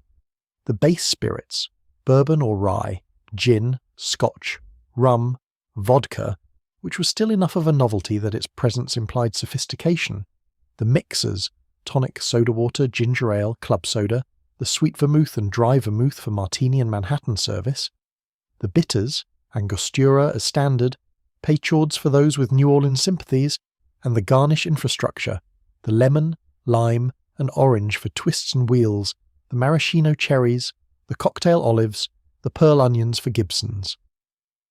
The ice bucket, silver-plated or stainless, with tongs rather than a scoop because the tongs communicated a more particular kind of attention to detail, was refilled at intervals throughout the evening, a task whose invisibility was in direct proportion to its frequency. The geometry of the cocktail party space, the arrangement of furniture, the placement of the bar relative to the seating clusters, the positioning of the food stations, the management of light and sound, was treated by the period's entertaining literature with a seriousness that borrowed vocabulary from theatrical staging. This was not accidental. The cocktail party was, in a very real sense, a theatrical production in which the hostess was simultaneously director, stage manager, and lead performer, and in which the aesthetic success of the experience depended on the audience, the guests, remaining unaware of the production apparatus. Emily Post's guidance on entertaining, which remained a genuine reference text rather than a joke in 1955, addressed these arrangements with the gravity of someone designing the sightlines of an amphitheatre. Seating clusters of 3 to 4 were preferable to a single large seating arrangement, because clusters allowed for the formation of multiple simultaneous conversations without the social pressure of a unified group. The bar positioned near enough to the entrance to be accessible immediately on arrival, but far enough into the room to draw guests into the interior space, preventing the party from piling up at the door. The food stations distributed across the room rather than consolidated at a single table for the same spatial flow reasons. The management of conversation, which the hostess was expected to orchestrate throughout the cocktail hour while also managing the logistics described above, was perhaps the most demanding element of the performance. The classic hostess anxiety of the period was the dead conversation, 2 guests left together who had nothing to say to each other, staring into their drinks while the hostess circulated elsewhere. Averting this required the same kind of advance intelligence gathering that a diplomat might apply to a summit meeting. Who could talk comfortably to whom? Which guests' business interests might overlap productively with which other guests? which couples had tensions between them that would be inflamed rather than diffused by adjacency. The successful hostess was, among other things, a social analyst with a database of the characteristics and histories of everyone in her social circle maintained in living memory. Betty Crocker, the persona rather than the person, the corporate construct maintained by General Mills and understood by most of its audience to be an actual woman, published in 1950 a cocktail party planning guide that the company distributed through its radio program and its burgeoning cookbook franchise. And the emotional texture of that guide is worth sitting with for a moment. The guide's language is relentlessly cheerful, encouraging, and solicitous. Betty understands that the reader might be nervous about entertaining. Betty wants to help the reader succeed. Betty is confident that with the right planning, the reader will find the whole experience genuinely enjoyable. What lies behind that relentless encouragement is the acknowledgement, only partially occluded by the cheerful prose, that the standard being described is daunting. The deviled eggs that arrange themselves on the platter, the bar cart that stocks itself, the conversation that flows without tending, none of these things happen without significant skill and labour. Betty Crocker understood this. Her readers understood this. The cultural fiction that they were engaged in was the shared pretense that, with the right products and the right advice, all of this could be made to look easy. The cocktail hour of the 1950s was, in the end, a form of theatre mounted weekly or bi-weekly by women who had no formal training in theatrical production and received no professional compensation for the performances they gave.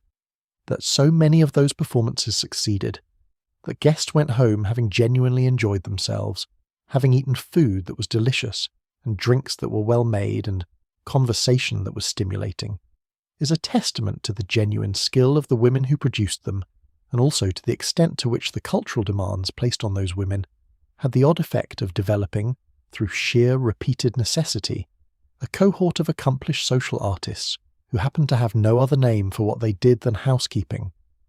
The labour economics of mid-century domestic entertaining deserve a more direct accounting than the period's cultural mythology has typically been willing to provide.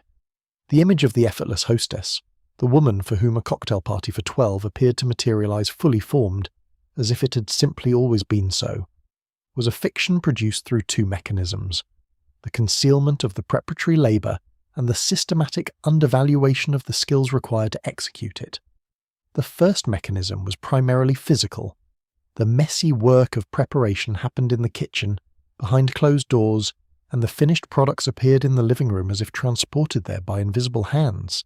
The second mechanism was cultural, because the work was performed by women in a domestic context for the social benefit of a household, rather than for professional compensation in a labour market. It was classified not as skilled labour, but as housekeeping, a category that the period treated as the natural and costless expression of the wifely role. The actual skill inventory required to execute a successful mid-century cocktail party included food preparation and service at a professional level, bar management including the technical knowledge to mix the standard cocktail repertoire of the decade without hesitation or error, space design and arrangement at a standard that a professional interior stylist would recognize, and social management of a complexity that a corporate events coordinator would understand as a specialized professional competence.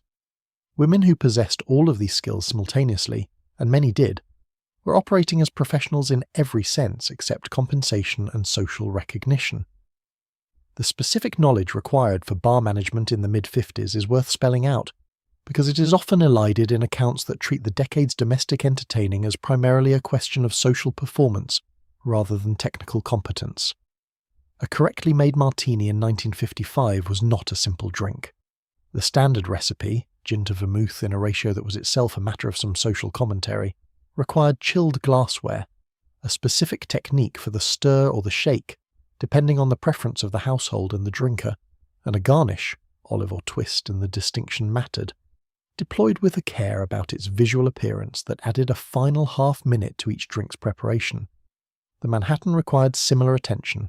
The old-fashioned, which had a devoted constituency in the Midwest that insisted on the muddle of sugar and bitters and fruit before the whiskey was added, a preparation that took considerably longer than the two-ingredient formulas, required a different kind of patience. multiplied across 12 guests arriving staggered over the first 45 minutes of the party. With drinks requiring refilling at unpredictable intervals, the bar management function alone was a continuous logistical operation.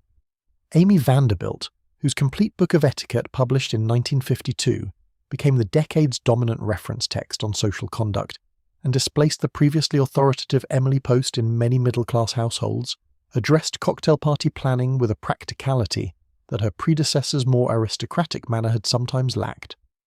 Vanderbilt understood that her readers were not managing staffed households and could not delegate the bar management to a butler or the food to a cook. They were doing all of it themselves, and they needed advice calibrated to that reality, rather than to the idealized entertaining practices of a social class above their own. Her guidance on the pre-party preparation timeline, the arrangement of food to minimize the need for active management during the party itself, and the social techniques for managing the conversation among guests who did not know each other was, within its assumptions about women's domestic roles, genuinely useful and genuinely expert. The question of what happened to the woman running the cocktail party, whether she actually enjoyed it, whether the performance of effortless hospitality left any room for the experience of genuine pleasure in the evening, is one that the period's entertaining literature mostly declines to address. The successful hostess was defined by the experience she created for her guests, not by her own experience of the event. Betty Crocker's cheerful encouragement to the nervous hostess was aimed at the quality of the result, not the quality of the experience producing it. Whether the woman who had spent 3 days preparing for the event, who spent the evening of the event in continuous motion between kitchen and living room while maintaining the appearance of relaxed sociality, and who spent the following morning doing the dishes and the laundry from the napkins and the tablecloths, experienced the evening as genuinely pleasurable is a question the decade's domestic mythology treated as not requiring an answer. She was supposed to love it. The actual evidence about whether she did is considerably more mixed. The single most physically significant garment worn by the average American woman in 1955 was not visible to anyone except herself, her husband if she had one, and the sales associate at the corset counter of whatever department store she frequented.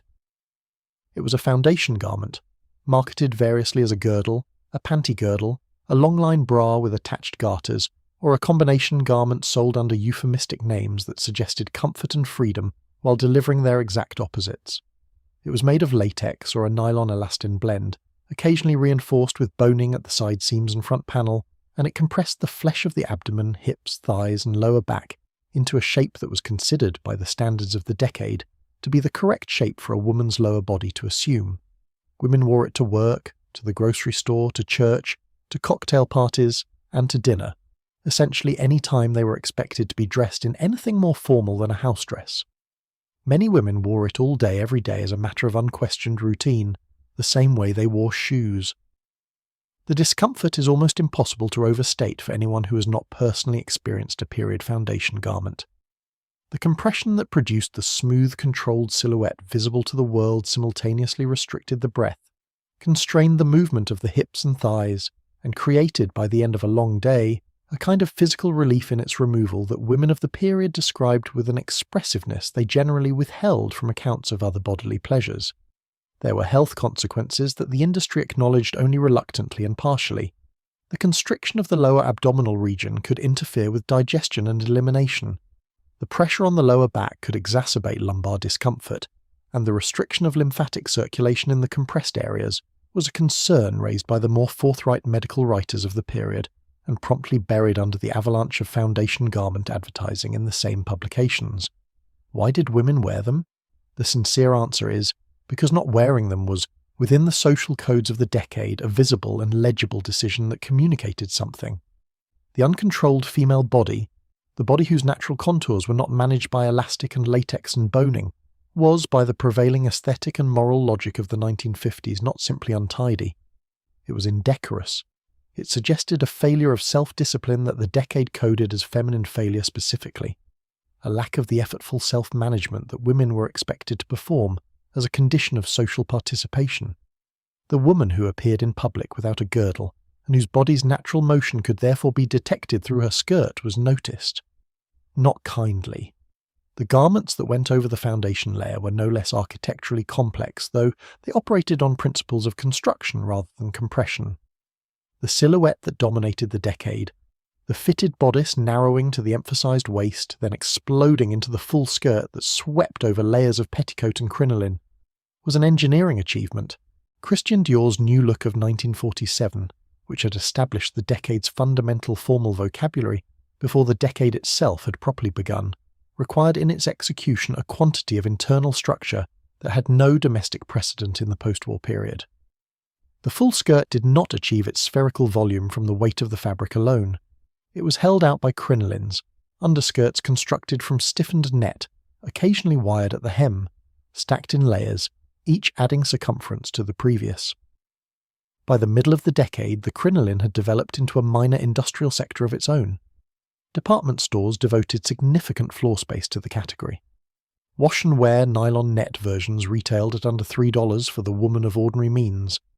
At the other end of the spectrum, hand-finished organdy and taffeta versions, with graduated tiers and lace trim, could run to $30 or more and were treated as investments to be carefully maintained. The standard crinoline care regime involved washing in cold water with minimal agitation, rolling rather than wringing, and then a delicate reconditioning process involving either commercial starch spray or, for the more committed, a sugar water solution that, when applied and dried, restored the stiffening lost in washing. A properly maintained crinoline needed reconditioning after every 2 or 3 wearings, adding another layer of domestic labour to the already considerable burden of maintaining the decade's required appearance. The matching gloves that accompanied the full ensemble for daytime occasions above a certain formality threshold were their own sub-universe of convention. The rules governing gloves in 1955 were neither intuitive nor minimal. Short white cotton gloves for daytime casual occasions. Longer kid leather gloves, reaching to the wrist or for more formal daytime occasions to mid-forearm. For shopping in better stores, lunching at restaurants with tablecloths, attending church, or being seen in any context that might be described as social rather than purely domestic.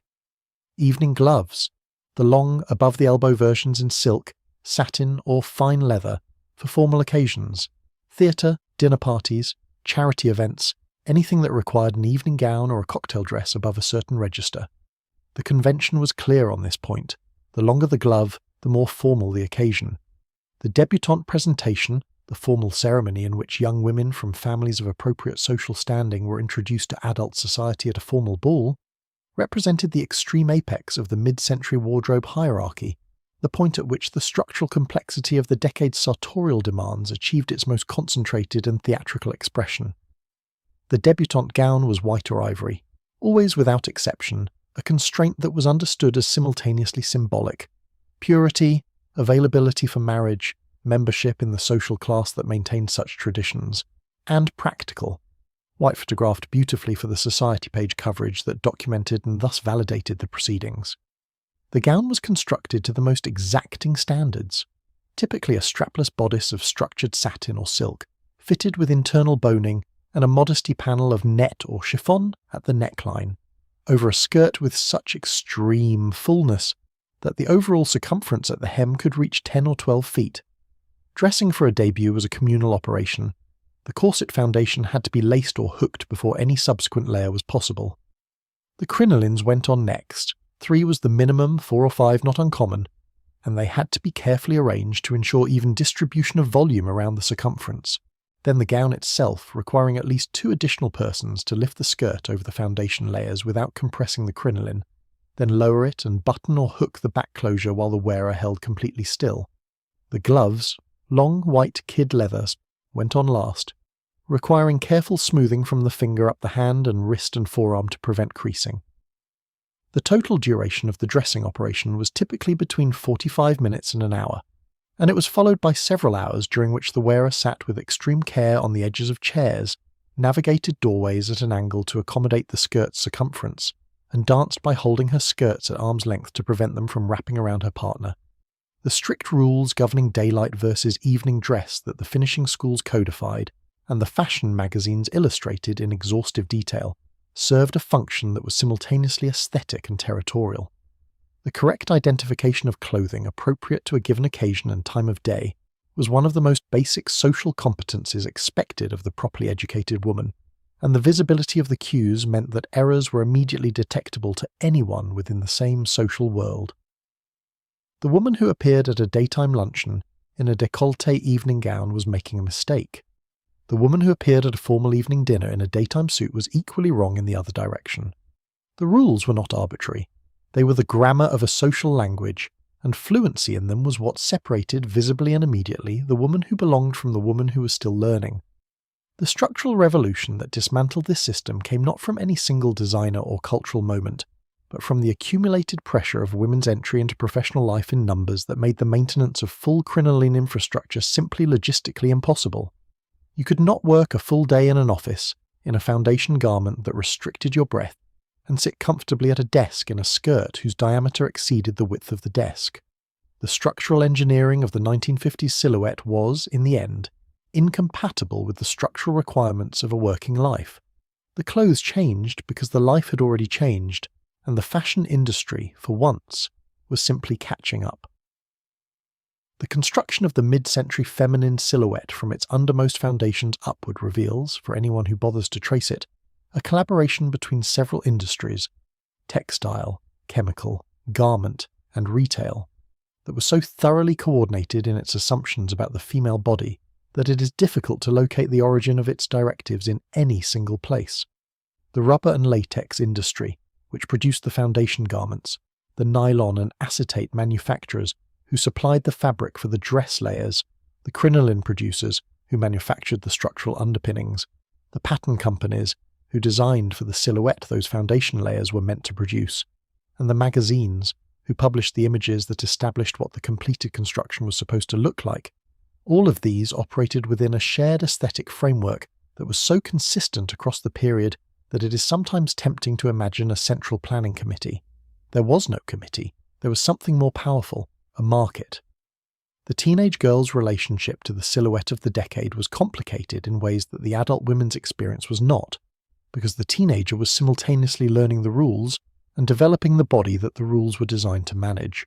The poodle skirt, the teenage version of the full skirt silhouette, with its applied felt cutout decoration that announced its informality while maintaining the structural requirements of the era's preferred shape, was not simply a fashion item for young women. It was a negotiated settlement between the teenager's desire for distinguishing herself generationally and the decade's insistence on a specific skirt circumference. The poodle skirt said, "I am young, I am informal, I belong to my generation." Its crinoline said, "I accept the terms." The corsetry counter of a mid-century department store was one of the period's most interesting commercial spaces because it was one of the few retail environments in which the product being sold was explicitly medicalized. Foundation garment saleswomen were trained not only in the product but in the physiology that justified it, in discussions of back support, posture correction, and abdominal muscle assistance that positioned the girdle not as a cosmetic tool but as a health intervention. This medicalization served several commercial purposes. It allowed the price point to be positioned higher than a purely cosmetic rationale would support. It provided a response to any customer who expressed discomfort with the product's tightness. The discomfort was the product working, assisting structures that needed assistance, and it gave the customer permission to purchase the product not as vanity but as self-care, a distinction the decade's moral vocabulary found important. The designers who were working through the 1950s on the structural problem of the full-skirt silhouette from within the fashion system, the American ready-to-wear houses of 7th Avenue, who were translating the European couture vocabulary into mass-market forms with varying degrees of fidelity, were also engaged in a continuous negotiation with the practical realities of American life that their European counterparts could largely ignore. A Dior ball gown constructed for a client who was being driven to the Opera Garnier in a car with a driver who opened doors was not facing the same engineering constraints as a ready-to-wear cocktail dress constructed for a woman who parked her own car, took public transportation, and was expected to move through the physical world with the functional range of motion that American life required. The 7th Avenue adaptations of the New Look silhouette were, therefore, a series of practical compromises: shorter hems, fewer petticoat layers, fuller skirts that accommodated the stride, that maintained the visual vocabulary of the decade's ideal without requiring its most extreme structural commitments. The formal rules governing what could be worn when, The daylight versus evening distinctions, the seasonal imperatives, the colour codes by occasion, were transmitted through multiple overlapping channels in the 1950s, creating a redundancy of instruction that gave the rules their apparent solidity. The fashion magazines explained them in editorial features. The etiquette books codified them in reference form. The department store personal shopper enforced them by declining to sell the wrong item for the wrong occasion, or at least by registering visible reservation. The saleswoman at the dress counter who told a customer that the navy taffeta she was considering was really more of an evening fabric and perhaps she should look at the wool crepe for a daytime event was not simply upselling. She was functioning as an enforcer of a dress code that the entire retail environment had an interest in maintaining, because a dress code that required different garments for different occasions was a dress code that required more purchases than one that didn't. The liberation of the female body from the structural requirements of the 1950s silhouette came as part of a broader cultural renegotiation that was personal and political simultaneously. The women who stopped wearing girdles in the early 1960s were not making a fashion statement, or not only a fashion statement. They were declining to compress their bodies into a shape that someone else had decided was the correct shape, and that declination, experienced individually, in specific bedrooms, by specific women at specific moments in their lives, was one of the earliest and most physical expressions of the questioning of the entire post-war domestic compact. The body enclosed in the girdle was the body that the decade required. The body that declined the girdle was beginning to require something else.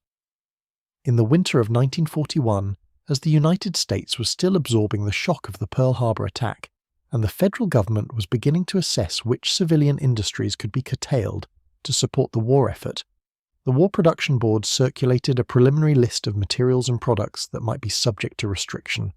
Cosmetics were on the list. The amounts of petroleum derivatives, packaging metals, and industrial chemicals tied up in lipstick production alone were, from a purely logistical standpoint, non-trivial. There was a reasonable argument that the wax and pigment and tube metal going into the country's annual lipstick output could be better directed. The argument lost. Not because the government decided that lipstick was frivolous and therefore unimportant in wartime, but precisely the opposite. The research being conducted, hastily, under difficult conditions by survey organizations and factory managers and military psychologists, was reaching a conclusion that seems obvious in retrospect, but was, in the context of 1942, genuinely startling. That the maintenance of female cosmetic routine during wartime conditions was correlated with the maintenance of female morale, and female morale was directly connected to the productivity of the women entering the manufacturing workforce to replace the men who had left for Europe and the Pacific. Lipstick was not a luxury, it was infrastructure. Elizabeth Arden understood this before the government had finished its surveys. In 1942 she developed, in coordination with the Marine Corps Women's Reserve, a lipstick shade specifically calibrated to match the trim on the women's dress uniform. A red formulation, warm and bright, called Montezuma Red. This was not a cosmetic product positioned as a concession to femininity in wartime. It was a uniform component. Arden's communication to the Marine Corps about the shade treated it with the same seriousness as the commissioning of the uniform's fabric or the design of its buttons. The red lip was part of the dress. The dress communicated affiliation, competence, authority, and membership in an organized institution doing serious work. The lip, by extension, communicated exactly the same things. This is the origin story of mid-century red lipstick's peculiar power, and it is a story that the 1950s beauty industry never told directly, because the telling would have complicated the peacetime marketing considerably. The industry preferred to sell red lipstick as allure, as seduction, as feminine attractiveness deployed in the service of romance and marriage and the domestic ideal.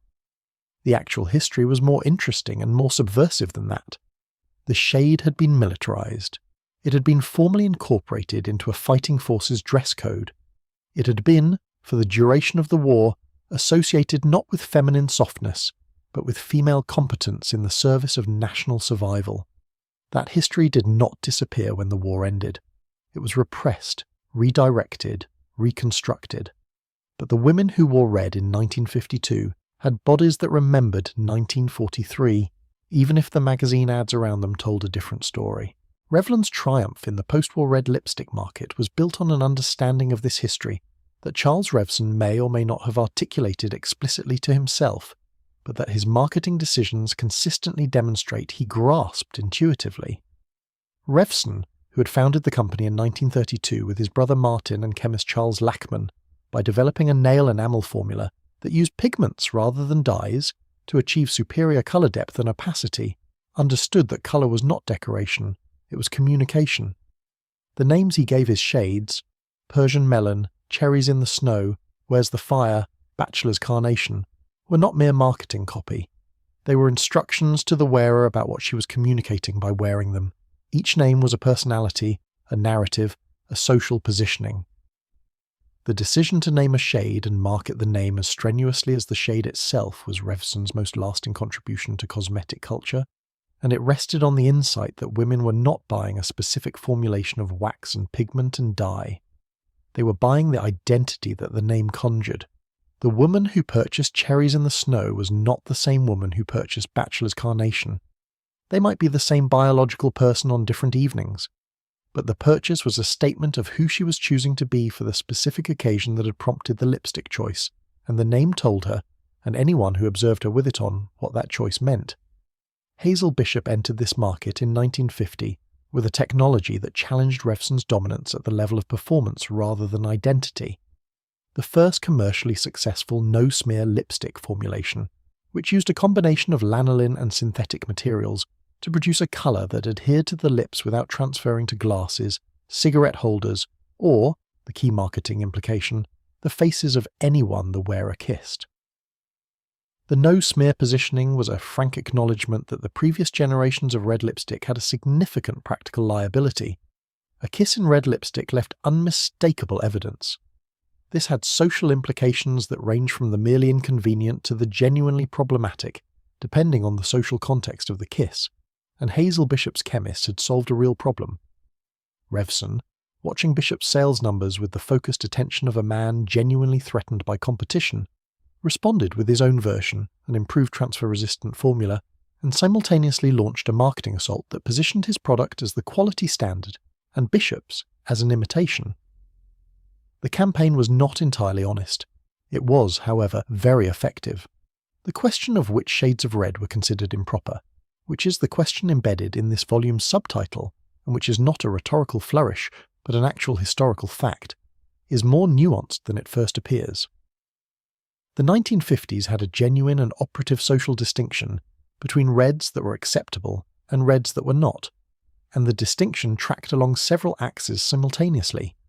Warm reds, orange-inflected, bright high saturation, were associated with a kind of flagrant availability that the social codes of the respectable middle class classified as low class, or, in the specific vocabulary of the era, common.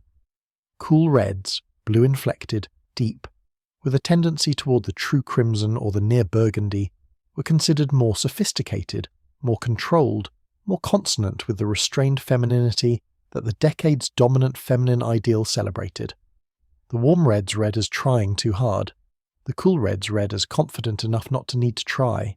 But this distinction, like all social distinctions, was a power structure in cosmetic form, and the women who wore the warm reds anyway, knowingly, deliberately as a statement rather than an accident, were doing something that deserves more recognition than it has typically received. The black women who wore the bold, warm reds that beauty culture classified as improper for women of social standing were making a statement about whose social standing they were interested in claiming. The working-class women who showed up to their factory shifts in the mid-40s in the most aggressive reds they could find at the 5 and dime were not confused about the social coding of the shade. They understood it exactly, they were simply declining to be managed by it. Tangy, one of the decade's most interesting lipstick stories, operated in the red landscape through a formulation so chemically unusual that it qualifies as a minor cosmetic mystery.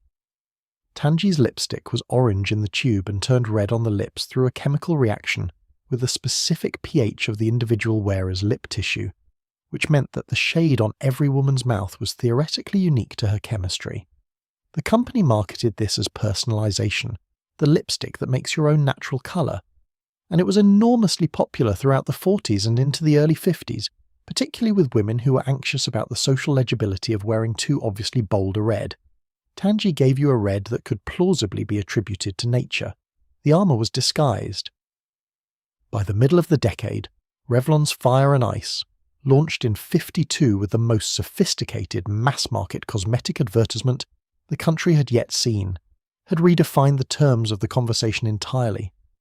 The ad's central gambit was to take the improper connotations of the bold red and rebrand them as desirable, to make the woman who was daring enough to wear this shade not a woman of dubious social standing, but a woman of enviable complexity, simultaneously respectable and thrilling. It worked because it told women something they had been waiting to hear, that the desire to be noticed, to be vivid, to take up visual space with a confident slash of red across the face, was not evidence of vulgarity but of a self-possession that deserved to be celebrated. The red lipstick that women in 1955 reached for from their vanity tables carried all of this history on its waxy surface. The wartime association with competence and service, the class politics embedded in the temperature of the shade, the chemical innovations of the formulation laboratories, the naming strategies of the marketing departments. The philosophical argument, mounted with increasing confidence across the decade, that a woman who wore exactly the red she wanted to wear, bright, warm, unapologetic, fully visible from across the room, was not making herself available for anyone else's use. She was making herself visible on her own terms. The shade was armor because it announced arrival, because it claimed the visual field, because it said, clearly and without qualification, in the only language that could be read at 30 feet, I am here. The chemical history of red lipstick is in many respects a history of the search for permanence, for a red that would stay exactly as vivid at 8 in the evening as it had been at 8 in the morning, that would survive coffee and food and conversation, and the unconscious habits of the face without migrating or fading or transferring to whatever surface the lips encountered. This search was and remains chemically difficult, because the properties that make a pigment vivid and intensely coloured are often in tension with the properties that make it adhere to a surface that is warm, slightly moist, and in continuous subtle motion. The earliest lipstick colorants relied on dyes, soluble colorants that dissolved into the waxy base and spread evenly, but that had a tendency, because of their solubility, to bleed outward from the lip margin into the fine lines of the surrounding skin. The shift toward pigments and soluble particles suspended in the base improved the bleeding problem but created new challenges in texture and application, because pigment particles, unlike dissolved dye molecules, have physical size that must be managed in the formulation to avoid a gritty or uneven application. The red pigments available to cosmetic chemists in the 1950s were drawn from a relatively limited palette: iron oxides for the orange reds and brick reds, carmine, a pigment derived from the cochineal insect, for the cooler, bluer reds, and a family of synthetic organic dyes, the Eosin series, for the most intense staying power formulations. The Eosin dyes deserve particular attention, because they were responsible for the indelible lipsticks that were the marketing triumph of the early and middle part of the decade. Eosin works through a mechanism quite different from either conventional dye or pigment. It binds chemically to the proteins in the lip tissue itself, staining rather than coating the surface. The stain produced is genuinely long-lasting, far more resistant to removal by food, beverage or kissing than any film-based colorant. But it shifts in color depending on the individual wearer's chemistry, producing a range that runs from bright pink to deep rose, depending on the pH of the lip tissue. This variability was sometimes marketed as a feature, the personalized shade, and sometimes managed by combining eosin with conventional pigments to anchor the color within a narrower range. The dual colorant system, in which eosin provided the staying power and conventional pigments provided the visual color, was one of the period's more sophisticated cosmetic formulation strategies. Revlon's own formulation practices, which Revson guarded with an intensity that bordered on the pathological. He was known to conduct industrial espionage operations against competing cosmetic companies with a thoroughness that would have been more appropriate to the defense industry, reflected a genuine commitment to formulation quality that distinguished Revlon's products from many of its competitors at comparable price points. The wax blend that carried the pigment was carefully calibrated for application slip and wear properties. The pigment selection was made with an eye toward color stability over the wearing day. Some reds fade toward orange as the day progresses, others shift toward brown, and Revlon's color scientists worked on developing formulations that remained true to their initial shade through the oxidation that occurs as the wax component wears away. These were real technical achievements, however they were positioned in the marketing. The cultural conversation about red lipstick as a political or social statement, which became explicit and theorized in the feminist writing of the 1960s and 70s, was, as noted earlier, already present in embryo throughout the decade. The women who wore the improper reds, the warm and forward-pressing reds that the social code of respectable, mid-century femininity classified as too available, or too working class, or too much, were engaging in an act of self-definition that the culture around them did not provide a clear vocabulary for, but that they experienced with considerable clarity. The red lips said something. The question was what it said, and who got to decide, and whether the woman wearing it had the right to overrule the social consensus about its meaning with her own. The contemporary red lipstick, worn in 2025 in a cultural context that has theorized all of this extensively and produced entire bodies of literature about the semiotics of cosmetic choice, is in some ways a more self-conscious artifact than its 1955 predecessor. The woman who reaches for a red lipstick today does so in full awareness, or at least potential awareness, of the decades of meaning that colour carries, the wartime association, the class politics, the feminist reclamations, the brand histories, the chemical evolution. The woman who reached for it in 1955 was navigating the same terrain without the map. She wore the red because it looked right, because it felt powerful, because something in her response to the colour in the mirror told her that this was who she intended to be today. The theory came later. The instinct was always there.